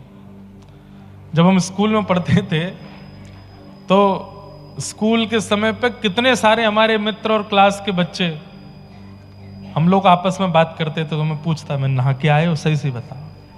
अरे सर्दियों में कौन नहाता है यार, कौन नहाता है? हम तो ऐसे हाथ मुंह धो के आ जाते हैं। ऐसे ऐसे भी होते हैं लोग, पर नहीं। धार्मिक व्यक्ति का स्वभाव है वो नित्य स्नान करेगा। अरे ऐसे ऐसे लोग भी आपने देखे होंगे, भीषण बीमार पड़े हैं, हॉस्पिटलाइज्ड हो गए, फिर भी वो एक ही प्रार्थना करते हैं, हमको नहाने दो, बिना स्नान के हमारा चलेगा नहीं। पवित्रता। धर्म का दूसरा रूप होता है सत्य। सत्य संभाषण बहुत कम हो गया है, लोग बाग झूठ ज्यादा बोलने लग गए हैं, लेकिन फिर भी कहीं ना कहीं सत्य के प्रति रुचि सबकी है। बोलते भले ही ना हो, सुनने के लिए तो सत्य ही चाहते हैं सब। भले ही दुनिया से झूठ बोलते हो, लेकिन जब अपनी सुनने की बारी आती है सबको सत्य ही सुनना है। इसका मतलब सत्य अभी भी बचा है। सत्य धर्म है। सत्य का एक रूप और है, भगवत मार्ग को भी सत्य कहते हैं। व्यक्ति जब भगवत मार्ग से परे चलता है, ना कथा सुनता, ना दर्शन करता, ना सत्संग करता, ना व्रत नियम करता, ना अनुष्ठान करता, किसी भी प्रकार से भगवत कार्यों से विहीन है, तो वो कहीं ना कहीं सत्य से विहीन है, असत्य के मार्ग पर चल रहा है। आएगा एक दिन, लौट के जरूर आएगा, पर तब तक शायद देर हो चुकी हो। सत्य का मार्ग सही समय पर चुन लिया जाए, ये अच्छा है। पर कलिकाल में भगवान ने बड़ी कृपा कर रखी है, व्यक्ति जब भी आ जाता है तब स्वीकार कर लेते हैं ठाकुर जी, पर फिर भी इतनी देर ना हो जाए कि अब कुछ करने लायक बचे नहीं। अब सत्य के मार्ग पर आके क्या फायदा। सत्य।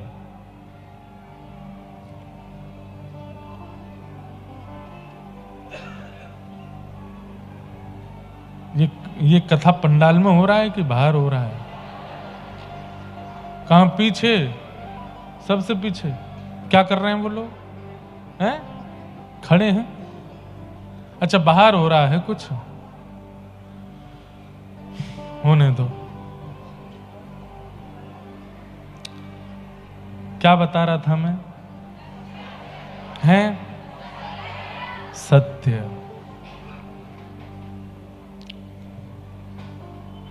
हमारे लिए कितना कठिन टास्क है ना। पूरा एक धारा प्रवाह बनता है मन में, और उस पर जैसे चलते हैं फिर एक बांध आता है, अब उस बांध से भटक जाते हैं, फिर दोबारा उसी। देखो ये नामदेव जी महाराज ने कथा कीर्तन के बड़े नियम बताए, उसमें कथा के बीच में विघ्न आने को कितना बड़ा पाप बताया गया। इसलिए हम आप लोगों को रोकते हैं, उठ के मत जाओ, फोन मत चलाओ, सो मत कथा में। किसी भी क्रिया से हमको डिस्टर्ब होगा तो वो विघ्न, ठाकुर जी उसको कथा में अपराध माना जाता है।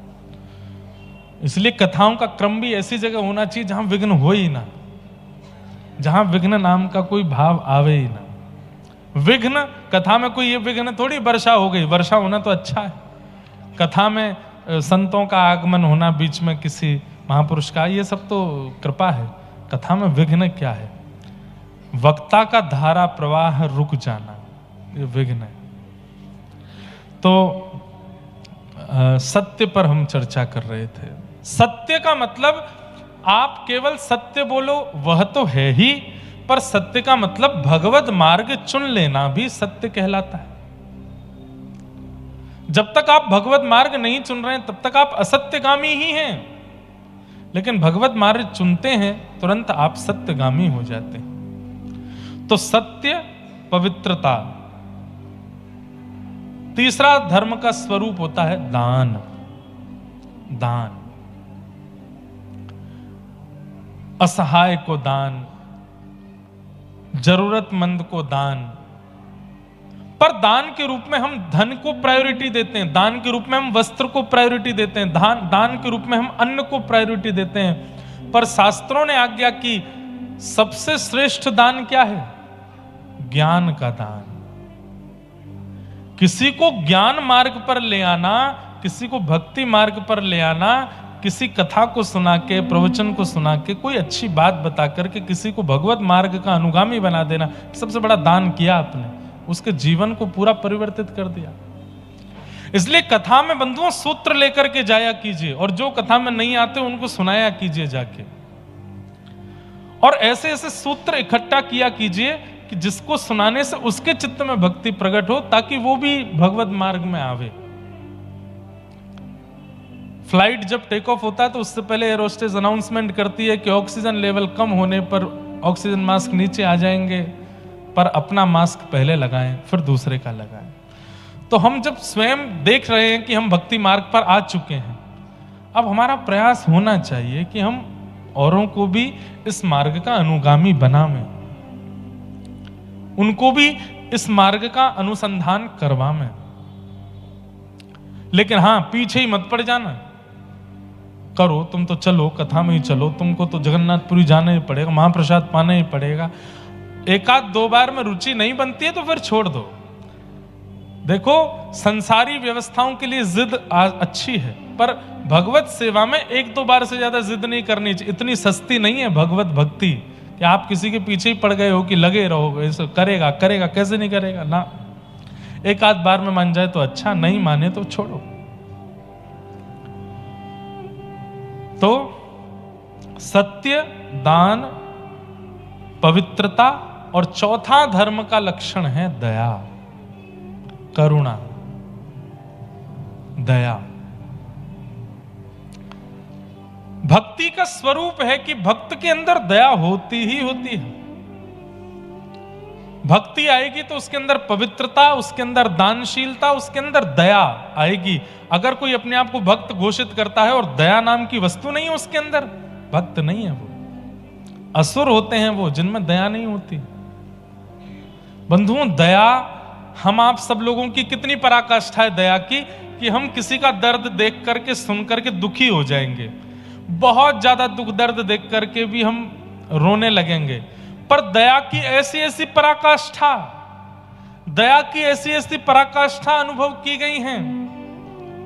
चैतन्य महाप्रभु दया की पराकाष्ठा पार कर चुके थे। अरे, छोटे से कीट पतंगों को देख करके भी उनके मन में दया आ जाती थी कि इसका उद्धार कैसे होगा, इसका कल्याण कैसे होगा। ये कीट बन गया, ये चेंटी बन गया, ये पतंगा बन गया, ये छिपकली बन गया, ये बन गया, इसका उद्धार कैसे होगा। इतनी दया की पराकाष्ठा हमारी नहीं है। हमारी दया की पराकाष्ठा यहां तक है कि कोई अपनी बहुत दुख दर्द भरी कहानी सुनाए तो हम थोड़े भावुक हो जाएंगे। ये तो बहुत बात की बात है, ये तो सामान्य है, सबको हो जाता है। इतनी दया तो सबके चित्त में हो जाती है। पर दया की इतनी पराकाष्ठा हो जाए कि सामान्य सी स्थिति देख करके हमारा चित्त द्रवित हो जाए, ये भक्ति से होता है। सामान्य सी स्थिति देख करके मन विचलित हो जाए, दया की वो पराकाष्ठा भक्ति से आती है। भक्ति बढ़ रही है, भक्ति चित्त में आ रही है, इसका पैरामीटर दया से नापा जाता है कि आप में दया कितनी आ रही है। हृदय से निर्दयी होते जा रहे हो और यहां भजन भी करते जा रहे हो तो आप भक्त नहीं हो। दया की पराकाष्ठा। और एक बात कह दूं, आंखें जितनी सजल रहती हैं उससे पता चलता है कि भक्ति कितनी है। सूखे नेत्र पड़े रहते हैं। इसीलिए हमारे जगन्नाथपुरी में जब आप दर्शन करने जाते हैं तो वहां कपूर पीस के ऐसे लगा दिया जाता है। क्यों? बोले भाई तेरे नेत्रों में इतनी करुणा तो नहीं है कि तू सजल नेत्रों से जगन्नाथ जी को देखे, इतनी दया तेरे चित्त में नहीं है कि तेरे नेत्र उनको देख के सजल हो जाएं, इसलिए हम ही कपूर लगा के सजल कर देते हैं, जबरदस्ती सजल किए जाते हैं। एक भाव ऐसा भी है, दूसरे भाव वो ठाकुर जी का प्रसाद है। इस भाव से नेत्र पवित्र हो तब आप ठाकुर जी को देखो। बाहर से जाने क्या क्या देख के आए होंगे, कपूर की पवित्रता से नेत्र सजल पवित्र कर दिया। अब देखो जगन्नाथ जी को। पर नेत्रों की सजलता और सदा नेत्र भीगे ही रहते हैं, इसका मतलब है कि भक्ति का पैरामीटर काफी ऊंचा जा चुका है।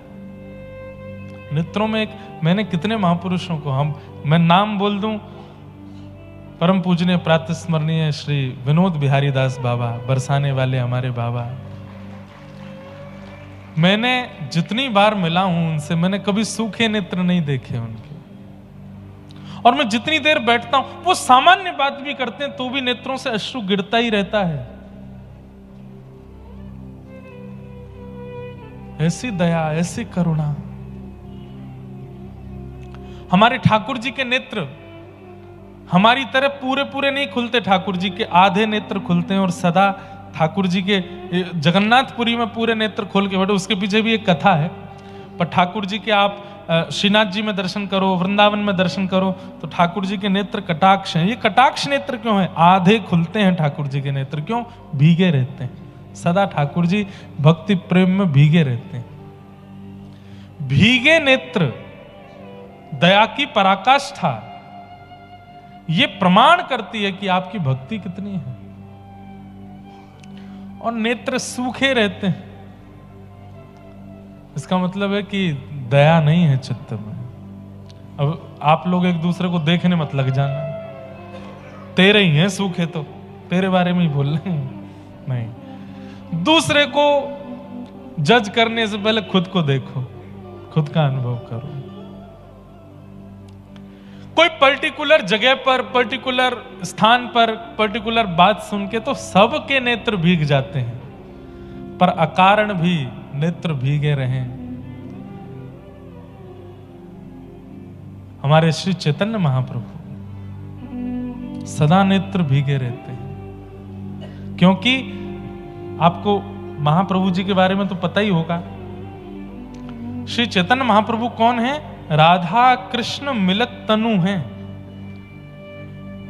ठाकुर जी व्रजमंडल छोड़ करके द्वारिका गए तो किशोरी जी को, ब्रजवासियों को, व्रज की गोपियों को इतना विरह देकर के गए कि लीला पूरी करने के बाद ठाकुर जी के मन में आया, मैंने इतना विरह दिया है किशोरी जी को, इतना विरह दिया है गोपियों को, अब इसके समान विरह जब तक मैं सहन नहीं कर लूंगा तब तक मेरे चित्त को शांति नहीं पड़ेगी। उसके लिए मुझे किशोरी जी के भाव में आना पड़ेगा। तब श्री कृष्ण किशोरी जी के भाव में प्रकट हुए इसी बंगाल की भूमि पर श्री चैतन्य महाप्रभु। जिस प्रकार किशोरी जी पुकारती हैं ठाकुर जी को, किशोरी जी ढूंढती हैं ठाकुर जी को, उसी प्रकार श्री कृष्ण चैतन्य महाप्रभु के रूप में कृष्ण को ही ढूंढ रहे हैं। अद्भुत है चैतन्य चरितामृत। भीगे रहते हैं, ढूंढते रहते हैं कहां है श्याम सुंदर।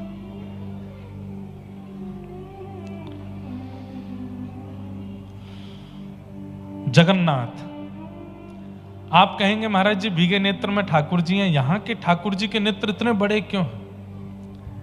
ये ऊपर की जो पलक है ना, और ये पलक के ऊपर की जो त्वचा है, अगर ये किसी की हो ही ना तो उसके नेत्र जगन्नाथ जी जैसे हो जाएंगे।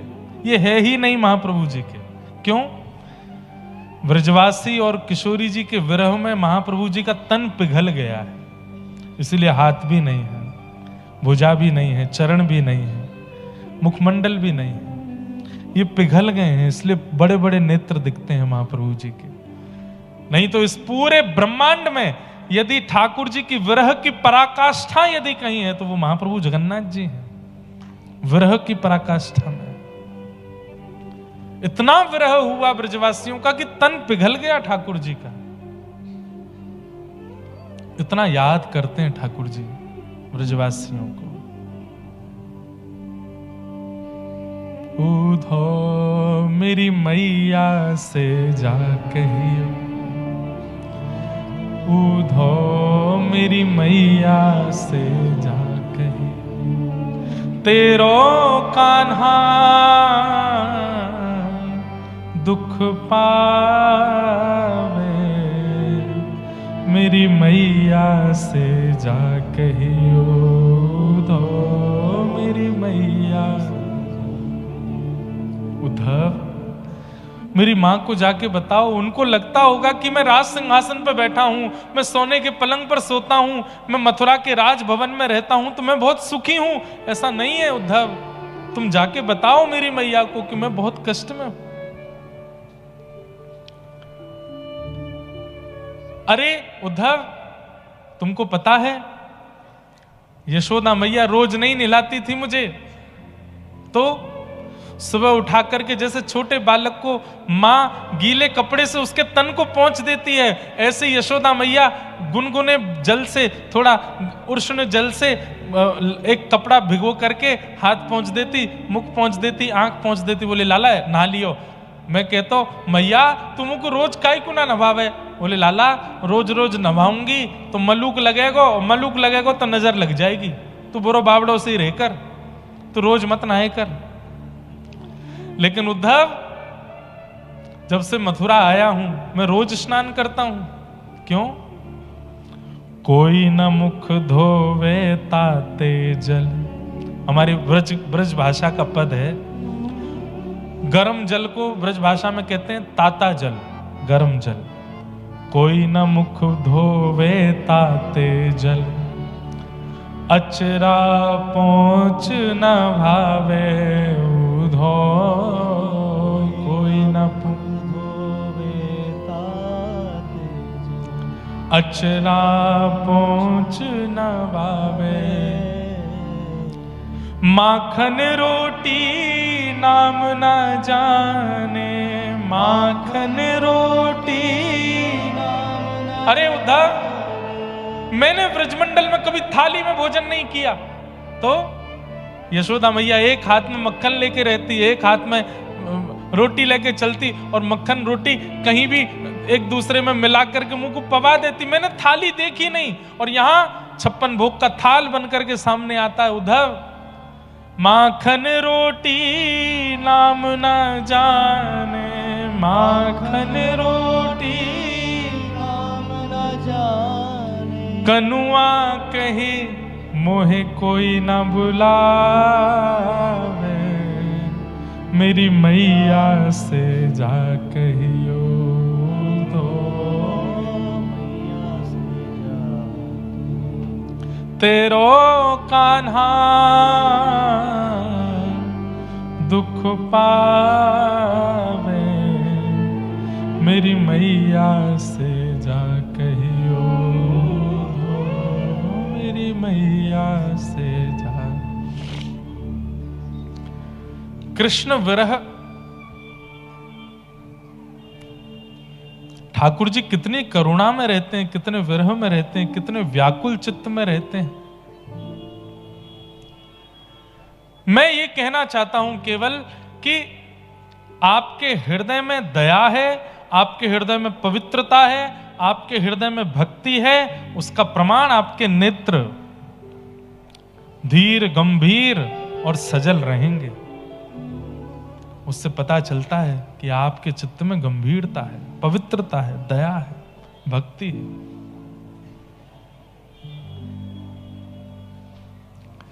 तो सत्य, दान, दया और पवित्रता धर्म के 4 चरण हैं। अगर ये चारों स्थिति आपके जीवन में नहीं है तो आप धार्मिक नहीं हो। इसलिए ज्यादा से ज्यादा मात्रा में इन 4 भावों को चित्त में लाओ, सत्य, दान, दया और पवित्रता। कलयुग में केवल एक चरण बचा है धर्म का, उसका नाम है सत्य। दया, पवित्रता और दान खत्म हो चुका है। आप लोग जिस दया, पवित्रता और दान का दर्शन करते हैं वो श्रेष्ठ नहीं है। पवित्रता केवल तन की रह गई है, मन पवित्र नहीं है लोगों का। कैसे कैसे लोग हमने देखे आजकल बंधुओं, तीर्थों में और वहां निवास करने वाले, वहां पर रह करके भजन करने वालों से कितने बड़े बड़े पाप हो रहे हैं। तन पवित्र है, मन पवित्र नहीं है। दया के नाम पर भी केवल फोटोग्राफी और यही सब चल रहा है। किसी पर दया करके दान पुण्य भी करेंगे तो जब तक कैमरा ऑन नहीं होगा तब तक दान नहीं करेंगे। दया दान भी केवल दिखावा बन चुका है। तो केवल सत्य बचा है इस संसार में, बस उसको संभालिए। राजा परीक्षित ने जब देखा कि ये 3 पैर कटे हैं, चौथा पैर काट रहा है, तलवार निकाल के उसको मारना चाहा, चरण पकड़ लिए, मुझे मत मारिए, मैं कलयुग हूं। कलयुग नाम सुनते ही राजा परीक्षित घबरा गए। बोले तुम कैसे आ गए? बोले सतयुग के बाद त्रेता, त्रेता के बाद द्वापर, द्वापर के बाद अब मेरी बारी। राजा परीक्षित ने कहा कि तुम चले जाओ। बोले मैं नहीं जा सकता, आप चाहो तो मुझे कुछ स्थान दे दो, मैं वहां रह लूंगा। द्यूतम पानम स्त्रिय सूना यत्रा धर्मश्चतुर्विध। 4 स्थान दिए। जुए में रहना, मदिरा पान अभक्ष सेवन में रहना, पर स्त्री पर पुरुष संग में रहना, कलेश में रहना, लड़ाई झगड़ा में रहना। कलयुग ने कहा 1 स्थान और दे दो, मेरा परिवार थोड़ा बड़ा है। तो अनीति से कमाए गए धन में रहना, बिना मेहनत के कमाए गए धन में रहना। ये 5 स्थान दिए गए हैं। बंधुओं, सुनने में 5 स्थान लग रहे हैं, परंतु ये इतने विस्तृत हैं, इतने विस्तृत हैं। अब जैसे सबसे पहला स्थान का नाम क्या? द्यूतम, जुआ। जुआ का मतलब वही नहीं जो जुआ, वो तो है ही मूल रूप जुआ का, पर जुआ के और भी प्रकार होते हैं। पैसों की शर्त लगाना, ये भी जुआ है। लगी 500 की, 10 की, 5 की, 1000 की, जुआ है। जुआ का मतलब क्या होता है? लक्ष्मी को दांव पर लगाना, ये जुआ है। और आप कहीं भी दांव पर लगाते हैं तो उसको जुआ माना जाएगा। बुद्धिमान लोग समझ जाइए कहां कहां के इशारे किए जा रहे हैं। कई लोगों को लगता है कि वहां पर धन लगाना जुआ नहीं है, पर नहीं, वो भी जुआ है। द्यूतम। दूसरा आता है पानम। और आप कहेंगे महाराज जी होता क्या है जुआ से? द्यूतम करने के बाद में, जुआ करने के बाद में लक्ष्मी को दांव पर लगा दिया तो ये तो सबसे बड़ा पाप है। अरे महाराज, जहां समाज में किसी अन्य की पत्नी को नजर उठा के भी देख लो तो उसका पति आपसे बोले, हे भाई कहां देख रहे हो, नीचे करो, मेरी पत्नी इसकी ओर क्यों देख रहे हो? तुम नारायण की पत्नी को दांव पर लगा दोगे, नारायण कुछ नहीं कहेंगे आपसे। पंचदेव नाराज हो जाते हैं जब लक्ष्मी को कष्ट दिया जाता है हमारे द्वारा। सबसे पहले गणपति, दूसरे सूर्य, तीसरे रुद्र, चौथे नारायण और 5वें देवी स्वरूप। ये सब नाराज हो जाते हैं जब लक्ष्मी को हम उत्पीड़ना देते हैं। पंचदेव रुष्ट होते हैं। इसलिए जुआ खेलने वालों को तब नहीं पता चलेगा, पर या तो उनके परिवार में या उनके जीते जी ही उनके सामने कुछ ऐसा होगा जो वो सोच भी नहीं सकते। और सबसे ज्यादा क्या होता है? बुद्धि विकृत, खानदान का सर्वनाश होता है। आगे चल करके सबकी बुद्धि दूषित हो जाती है। बच्चे सुनना बंद कर देंगे, उल्टे सीधे काम करना शुरू कर देंगे, घर में अपंग या किसी भी प्रकार की दूषितताएं आनी प्रारंभ हो जाएगी। ये सब शुरू हो जाता है। इसलिए द्यूतम से बचिए, जुआ नहीं खेलना, धन को कभी दांव पर नहीं लगाना, लक्ष्मी है वो। और आप लोग तो कलकत्ता निवासी, यहां तो देवी पूजा का तो इतना बड़ा महत्व। अभी भी मैंने आज सुबह देखे कई जगह सरस्वती जी के भी पंडाल बने हुए थे सरस्वती पूजन के लिए। केवल पंडाल बनाने से आपकी श्रद्धा नहीं होती है, आप उन्हीं के ही एक दूसरे फॉर्म धन को कहां कैसे कितना व्यय करते हो, उससे भी आपकी देवी पूजा सार्थक होती है। वो देवी है, लक्ष्मी। तो द्यूतम पहला स्थान। दूसरा पानम, मदिरा पान, भक्ष भक्ष सेवन, मांस मच्छी का भोजन और जल तुरई, उसका भोजन, इन सब में कलयुग का निवास है, इन सब में कलिकाल का निवास है। प्रयास तो वैष्णवों को करना चाहिए कि घर में प्याज लहसुन भी ना बने, लेकिन कम से कम मांस मदिरा का प्रवेश तो ना हो रसोई में। और जिस घर में ठाकुर जी की सेवा होती है उसकी तो रसोई में फिर प्याज लहसुन भी नहीं आना चाहिए। इतनी पवित्रता तो रखे। आपको खाने की बहुत इच्छा, बाहर जाके खा लो, मांस मदिरा नहीं। मुझे आजकल सोशल मीडिया का जमाना, आगे पीछे काट के बीच का डाल देंगे।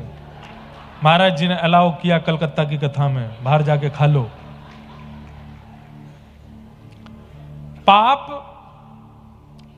उसका भी होता है, पर प्याज लहसुन खाने वाला व्यक्ति अगर साधक स्थिति में है तो उसकी साधक स्थिति में वो साधना नहीं कर पाएगा, तामसी पदार्थ है, इसलिए उसको मना किया गया। तो पानम में कम से कम मदिरा पान, भक्ष से सेवन, तंबाकू सेवन और जितने भी नशीले पदार्थ हैं इनका सेवन नहीं करना चाहिए। पानम, उसमें कलयुग का निवास है। द्यूतम पानम स्त्रिय, पर स्त्री पर पुरुष का संग, उसमें कलयुग का निवास है। कलयुग बुद्धि विकृत कर देगा। और चौथा स्थान दिया गया लड़ाई झगड़े में बहुत इंटरेस्ट होना। आए दिन बस यही सोचते रहते हैं इसने मुझसे कुछ कहे तो सही तो मैं इसको बताऊं। लड़ाई झगड़ा करना, ऊंची आवाज में बात करना, और आजकल वर्बली लड़ाई बंद हो गई है, सोशल मीडिया की लड़ाई शुरू हो गई है। अब उसके बारे में कुछ तुमको बोलना है, उसके मुंह पे नहीं बोलेंगे, उसके बारे में बोल के डाल देंगे। अब चार लोग उसको उछालेंगे, हाँ सही कह रहे हो, यही बात है, यही है, ये सब चल रहा है। क्या बोलते हैं उसको? Negative publicity. ये शुरू कर दिया है लोगों ने, दुष्प्रचार करने का। तो क्या बोल रहे थे? द्यूतम पानम स्त्रिय सूना। और 5वां स्थान आता है बिना मेहनत के कमाया गया धन, बिना परिश्रम के कमाया गया धन। इसमें कलयुग का निवास है। एक बार जगन्नाथ महाप्रभु जी के मन में आया, क्या हम पूरे दिन खड़े रहते हैं रत्न वेदी पे, पुजारी लोग बेचारे भोजन बना के लाते हैं, माली लोग सब्जी प्रकट करते हैं, पुजारी लोग बना के लाते हैं, पुजारी ही पवा देते हैं। हम क्या करते हैं? कुछ भी तो करते नहीं, बिना मेहनत के खड़े हैं यहां पर। हमको परिश्रम करके भोजन करना है। तो भगवान श्री जगन्नाथ जी के एक परम भक्त हुए श्री माधवदास जी। क्या नाम था? माधवदास। माधवदास जी भगवान के सखा, 5 सखा हुए श्री जगन्नाथ जी के, उनमें एक श्री माधवदास जी, बलराम दास जी, माधवदास जी, और ऐसे नाम हैं 5 सखाओं के। तो माधवदास जी सामने खड़े थे, दर्शन कर रहे थे महाप्रभु जगन्नाथ जी का। श्री जगन्नाथ जी बोले हमको बड़ी चिंता हो रही है। माधवदास जी बोले क्या हो गया? हम पूरे दिन खड़े रहते हैं, यहाँ पे बैठे रहते हैं, ना हिलते हैं ना डुलते हैं, बस साल में एक बार रथ यात्रा करते हैं, बिना मेहनत के हम खा पी रहे हैं, हमको बड़ा अनुचित लगता, मेहनत करके खाना चाहिए। माधवदास जी बोले आप कितनी मेहनत करते हो? पूरे विश्व भर में लोग बाग जहां भी आपका आराधन करते हैं, बुलाते हैं, आप पहुंच जाते हो, उनके दुख दर्द दूर करते हो, उन पर कृपा करते हो, कितना तो परिश्रम करते हो ना। ये परिश्रम नहीं है, हमारे लिए परिश्रम, थोड़ा मेहनत करें। माधवदास जी बोले क्या करना है बताओ?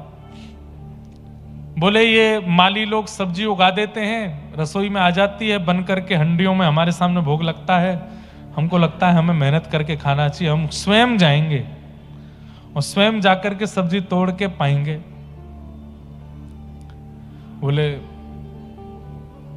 आपको गुंडीचा तक जाने के लिए तो एक रथ बनाना पड़ता है, उस रथ को बनने में 3 महीने लगते हैं। नंदी घोष रथ अभी कल वसंत पंचमी से शुरू हो गया निर्माण कार्य।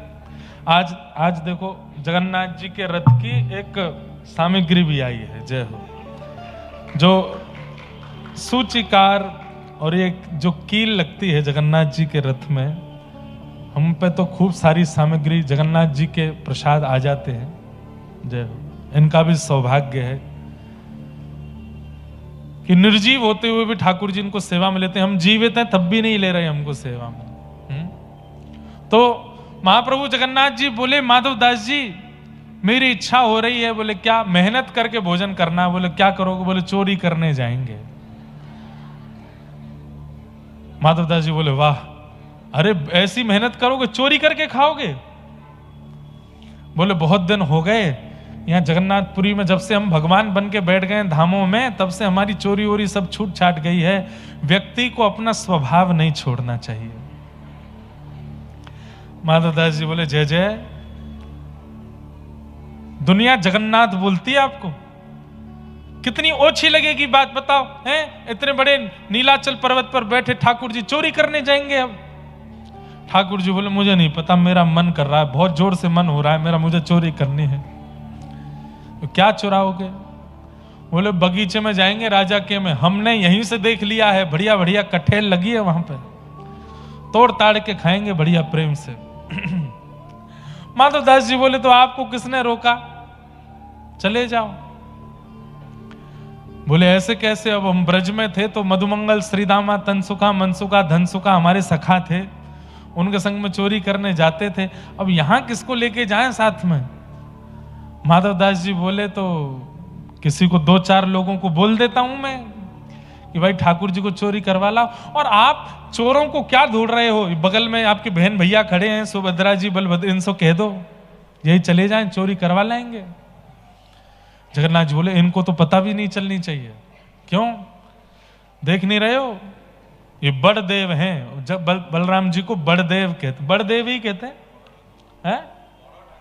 हाँ, बड़ो ठाकुर। होठ घुमाओ फिर बोलो बड़ो ठाकुर।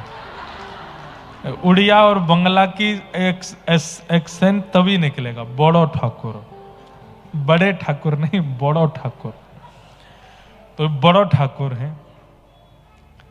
जगन्नाथपुरी में प्रसिद्धि है इस बात की कि आप जगन्नाथ जी से प्रार्थना करो किसी कामना की पूर्ति के लिए, और जगन्नाथ जी यदि पूरी नहीं करें तो अगले दिन बलराम जी से कहो देख लो ये कालिया ठाकुर हमारी बात नहीं मान रहे हैं, देख लो बड़ो ठाकुर हमारी बात। तो बलराम जी तुरंत उस काम को पूरा करवाते हैं, बड़ो ठाकुर। इसलिए जगन्नाथपुरी के लोकल लोग तो जगन्नाथ जी से कम बात करते हैं, बड़ो ठाकुर से ही ज्यादा कहते हैं। आप ही संभालो, राजा वही हैं। हमारे ब्रज के राजा भी श्री दाऊ दादा हैं, और कह दिया जाए तो कोई अतिशयोक्ति नहीं, द्वारिका के और जगन्नाथपुरी के भी राजा तो श्री दाऊ दादा ही हैं। दर्शन करने सब ठाकुर जी के आ रहे हैं, पर व्यवस्था पूरी तो दाऊ दादा ही संभालते हैं कि लाला के सब दर्शन करें। ठाकुर जी बोले बड़ो ठाकुर हैं, अगर इनको मैंने कहा चोरी करनी है मुझे, तो ये पहले तो जाएंगे जगन्नाथपुरी में हल्ला करेंगे, हाँ सुनो भाई लाला चोरी करवे आवे को व्यवस्था करो। पूरी जगन्नाथपुरी व्यवस्था में लग जाएगी। कठेल जो 20-20 फीट 40-40 फीट ऊपर होंगे वो अपने आप ही नीचे आ जाएंगे 5-5 फीट पे, दाऊ दादा के भय के कारण कि लाला ऊपर नहीं चढ़ेगा, नीचे आ जाओ। कठेल को नीचे आना पड़ेगा। और इनके हल मूसल इतने खतरनाक हैं, चोरी करने गए कोई पकड़ने आ गया तो ये भागेंगे नहीं, हल मूसल से उसका गोविंदाय नमो नमः और कर देंगे। इसीलिए व्रज की चोरी की लीला में दाऊ दादा साथ में नहीं है। आप लोग परसों से कथा सुनेंगे कि दाऊ दादा के एंट्री कब होती है, जब ठाकुर जी वृंदावन पहुंच गए, जब कालिया नाग दहन, कालिया नाग मर्दन करते हैं, आदि आदि लीला करते हैं, खेल कूद में दाऊ दादा है, चोरी में दाऊ दादा नहीं है साथ। बोले इनको नहीं बोलना। तो माधवदास जी बोले कहां से ढूंढ के लाऊं?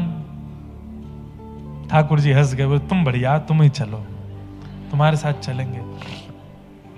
बड़ा बूढ़ा शरीर है, शमशान घाट में लकड़ियां बाट देख रही हैं मेरी, पूरा जीवन निष्कलंकित निकाला है मैंने, अभी जाते जाते मुझ पे ये कलंक क्यों लगवा रहे हो चोरी का? ठाकुर जी बोले वाह, जब तुम जिसको बचते हो उस पर जब चोरी का कलंक है तो तुम क्यों बचोगे? चलो चोरी करेंगे दोनों। माधवदास जी बोले हमको आती नहीं है चोरी करनी। बोले कुछ नहीं, बस 2-3 बातों का ध्यान रखना, ज्यादा आवाज मत करना, फुर्ती रखना, थोड़ा जल्दी जल्दी रखना, एक्शन थोड़े जल्दी होने चाहिए। बोले नाथ आप जाओगे कैसे, इतने भारी भरकम आपका स्वरूप है। ठाकुर जी बोले अणो अणियान महतो महियान। बोले हम चाह लें तो इतने भारी हो जाएंगे कि 1000 लोग भी नहीं उठा पाए, और हम चाह जाएं तो पतले से सुदामा भी हमको गोदी में उठा के चल देंगे। हम तो अणु से अणु के समान हो जाते हैं। आप बस प्रतीक्षा करो, हम आते हैं। रात्रि का समय हुआ। महाप्रभु जगन्नाथ जी एक छोटे से बालक का रूप धारण करके, बड़े बड़े नेत्र हैं, बड़ा बड़ा मुख है, वैसे ही हैं देखने में बिल्कुल, बस छोटे से बालक बन गए हैं, छोटा सा स्वरूप धारण कर लिया है। जय बड़ी कृपा, जय हो। अच्छा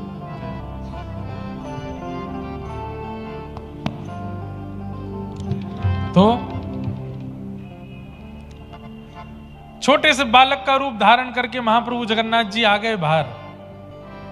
माधव दास जी ने जैसे ही देखा, आहा छोटे से गोपाल जी कमर पे फेंटा बांध करके, हल्का सा पेट निकला हुआ है, छोटे छोटे चरण हैं, छोटे छोटे हाथ हैं, बड़ा बड़ा मुख है, बड़े बड़े नेत्र हैं, और कारी सौल ओढ़ करके आए हैं, केवल आंख ही आंख दिख रही हैं और कुछ नहीं दिख रहा है। माधव दास जी के कंधा पे बैठ गए, बोले चलो चोरी करा के लाओ। एक लीला और हुई थी। माधव दास जी बोले चोरी करके क्यों खाना है, मैं कटहल यहीं मंगवा देता हूं। तो जगन्नाथ जी ने कटहल मंगवा करके, सब्जी बनवा करके पाई, और बोले माधव दास पा लिया, स्वाद आ गया? बोले हाँ बहुत स्वाद। बोले अब तू चोरी वाले कटहल को पाना, इससे ज्यादा स्वादिष्ट होगा वो, इससे भी ज्यादा स्वाद आएगा उसमें। और ठाकुर जी पहुंच गए राजा के बगीचे में। माधवदास जी बोले क्या करना है? बोले आवाज नहीं करनी और थोड़ी फुर्ती रखनी है, ध्यान रखना, बाकी मैं हूं, सब संभाल लूंगा। कटहल के पेड़ के नीचे पहुंच गए। बोले कौन से वाले पे चढ़ना है, इस पे कि उस पे? ठाकुर जी बोले धीरे बोल, आवाज कर रहा है। इतने में माली अपना डंडा उठा के बोले मैं बताऊं कौन से पे चढ़ना है, कहां है, दिख तो सही मुझको, कहां है चोर? ठाकुर जी बोले देख ये माली हमको पकड़ लेगा, घना बड़ा बगीचा है, घने जंगल है, थोड़ी धीरे धीरे बोलो, फुर्ती रखो थोड़ी। बोले अब क्या करें? बोले मैं नीचे पीताम्बरी खोल के बैठा हूं, तुम ऊपर चढ़ जाओ, ऊपर से कटहल फेंकना नीचे, नीचे धम्म नहीं गिरना चाहिए, आवाज होगी, मैं पीताम्बरी में ले लूंगा। माधवदास जी बोले मैं चढ़ता हूं ऊपर। माधवदास जी चढ़ गए ऊपर। खूब ऊपर चढ़ने के बाद ऊपर कटहल देख के उनको पता नहीं चले कौन सी वाली पक्की है कौन सी कच्ची है। तो ऊपर से बोले हे महाप्रभु कौन सी वाली दूं इनमें से? ठाकुर जी बोले चढ़ो रे ऊपर, मैं जाऊं यहां से। भागे वहां से, ठाकुर जी तो भाग गए। माली आए, बोले मैं बताऊं कौन सी, आजा नीचे आ। माधवदास जी धीरे धीरे नीचे उतर करके आए। माली ने 2-4 डंडे घुमा दिए, उसको क्या पता है माधवदास जी हैं। और माधवदास जी राजा के गुरु हैं, जिस राजा का बगीचा है उसके गुरु जी हैं माधवदास जी। नीचे आकर के माधवदास जी ढूंढने लगे। कहां देख रहे हो? बोले कि देख रहा हूं एक और आया था साथ में, वो कहां है? माली बोला कोई नहीं है, अकेले हो तुम? बोले आए तो थे एक और। खूब डंडे पड़े, उसी पेड़ से बांध दिया माधवदास जी को, और रात भर माली वहीं बैठा रहा कि कहीं भाग नहीं जाए। सुबह राजा आएगा तब तुझे दंड दिलवाऊंगा और मृत्यु दंड दिलवाऊंगा मैं। अरे इतने बुढ़ापे में शर्म नहीं आती, कटहल की चोरी करने आया है। माधवदास जी बोले मेरा तन देख करके तुमको कहीं से भी लग रहा है कि मैं कटहल खाता हूंगा? पतला दुबला शरीर, मेरी हड्डियां गिन लोगे तो तू नहीं खाता तो किसी को बेचने जा रहा होगा महंगे रकम में। अगले दिन सुबह हुई, प्रभात के समय राजा आए विचरण करने के लिए। राजा को पता चला कि रात में चोर घुसे थे, एक पकड़ा गया है उनमें से। राजा ने आकर के जैसे पेड़ से बंधे हुए गुरुदेव को देखा, गुरुदेव चरणों में दंडवत प्रणाम किया। अरे खोलो इनको। अरे राजा जी यही चोर है। अरे ये मेरे गुरुदेव हैं। खोल करके माधवदास जी से पूछा आप चोरी करने आए? मुझसे कह देते 10, 5, 15, 20 कटहल में भिजवा देता आपके यहां, आप यहां रात्रि में चोरी करने क्यों आए? माधवदास जी के नेत्र सजल हो गए बोले तुमको लगता है कि मैं खाने आऊंगा? बस अब अनुभव कर लो कि कौन आया होगा और किसके मन में इच्छा प्रकट हुई होगी कटहल चोरी करने की। आहा, सुनते ही राजा प्रसन्न हो गए। बोले जगन्नाथ जी आए थे? बोले हाँ वही आए थे, मुझे लेके आए थे साथ में। पूरी लीला सुन करके राजा बड़ा प्रसन्न हो गया। तब से राजा ने नियम बना दिया और महाराज पूरा बगीचा उसी समय महाप्रभु जगन्नाथ जी के ही नाम कर दिया। बोले मेरा बगीचा नहीं है, यहाँ आने के लिए महाप्रभु जी को अनुमति या चोरी से आने की जरूरत, ये महाप्रभु जी का ही बगीचा है। सुबह उठते ही माधव दास जी गए मंदिर, तो मंदिर में आप लोग अनुभव करेंगे कि जगन्नाथ जी का जब आप गरुण स्तंभ के पीछे से दर्शन करोगे इतने ही दिखते हैं। वो जो मुख्य गर्भगृह है वहां से इतने ही दिखाई देते हैं। आज जैसे ही माधव दास जी आए तो ठाकुर जी और छुप गए, कहीं मुझे देखे नहीं। माधव दास जी बोले कहां छुप रहे हो? ठाकुर जी बोले कैसे मजे आए, आनंद आया? बोले आनंद तो बहुत आए, छोड़ के भागे आए हमको। बोले कि अब तुम इतना हल्ला कर रहे हो, वहां पे हम कह रहे हैं कि मैं शांति रखो, तुम कह रहे हो कौन सा कटहल गिरूं ऊपर से, ऐसे हल्ला करके चोरी होती है। बोले आप तो भागे आए नाथ, हम तो पूरा बगीचा आपके नाम करवा के आए हैं, अब खूब प्रेम से वहीं से कटहल खाओ तोड़ तोड़ करके। ऐसे हमारे महाप्रभु जगन्नाथ हैं। और ये ठाकुर जी ने लीला सब जगह की है। यही चोरी की लीला ठाकुर जी ने गिरिराज जी में इसी कलयुग में भी की है। इसी कलिकाल में माधवदास जी के साथ महाप्रभु जगन्नाथ जी ने चोरी की है। इसी कलिकाल में पंढरीनाथ प्रभु ने वहां पंढरपुर में वहां जनाबाई के साथ में, सक्कूबाई के साथ में लीलाएं करके वहां पर भी चोरी के क्रम ठाकुर जी ने किए हैं। ये चोरी नहीं है, ये ठाकुर जी का प्रेम है, अपने भक्तों के प्रति अनुराग है, भाव है, उसको ठाकुर जी ऐसे प्रस्तुत करते हैं, उनको सुख मिलता है। तो ये सब भाव हैं। ऐसे ठाकुर जी, आज तक चोरी हुई नहीं है महाप्रभु जगन्नाथ जी की।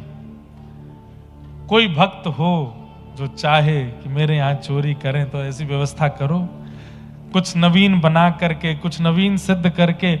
कभी कभी ठाकुर जी के सामने भोग मत धरो, बना करके रसोई में रख लो और कहो ठाकुर जी हमने तो बनाया है, आपकी खाने की इच्छा हो तो खा जाओ, कैसे भी करके पाके दिखाओ। आप अनुभव करेंगे, या तो किसी भक्त के रूप में, या किसी वैष्णव के रूप में, या किसी ना किसी संकेत के रूप में ठाकुर जी उस प्रसाद को मांग ही ले जाएंगे आपसे, जरूर पाके जाएंगे। लीला करते हैं ठाकुर जी। ऐसे हमारे मधुर ठाकुर जी हैं। बिना बुलाए डोले घर घर, बिना बुलाए डोले घर घर। प्रेमी व्रज गोपिन को चाकर, प्रेमी व्रज गोपिन को चाकर। ऐसो प्रेम बढ़ो माखन की चोरी करके खाए। हाँ, ऐसो प्रेम बढ़ो माखन की चोरी करके खाए। हो ऐसो आए सो, हो ऐसो चटक मटक सो ठाकुर तीनों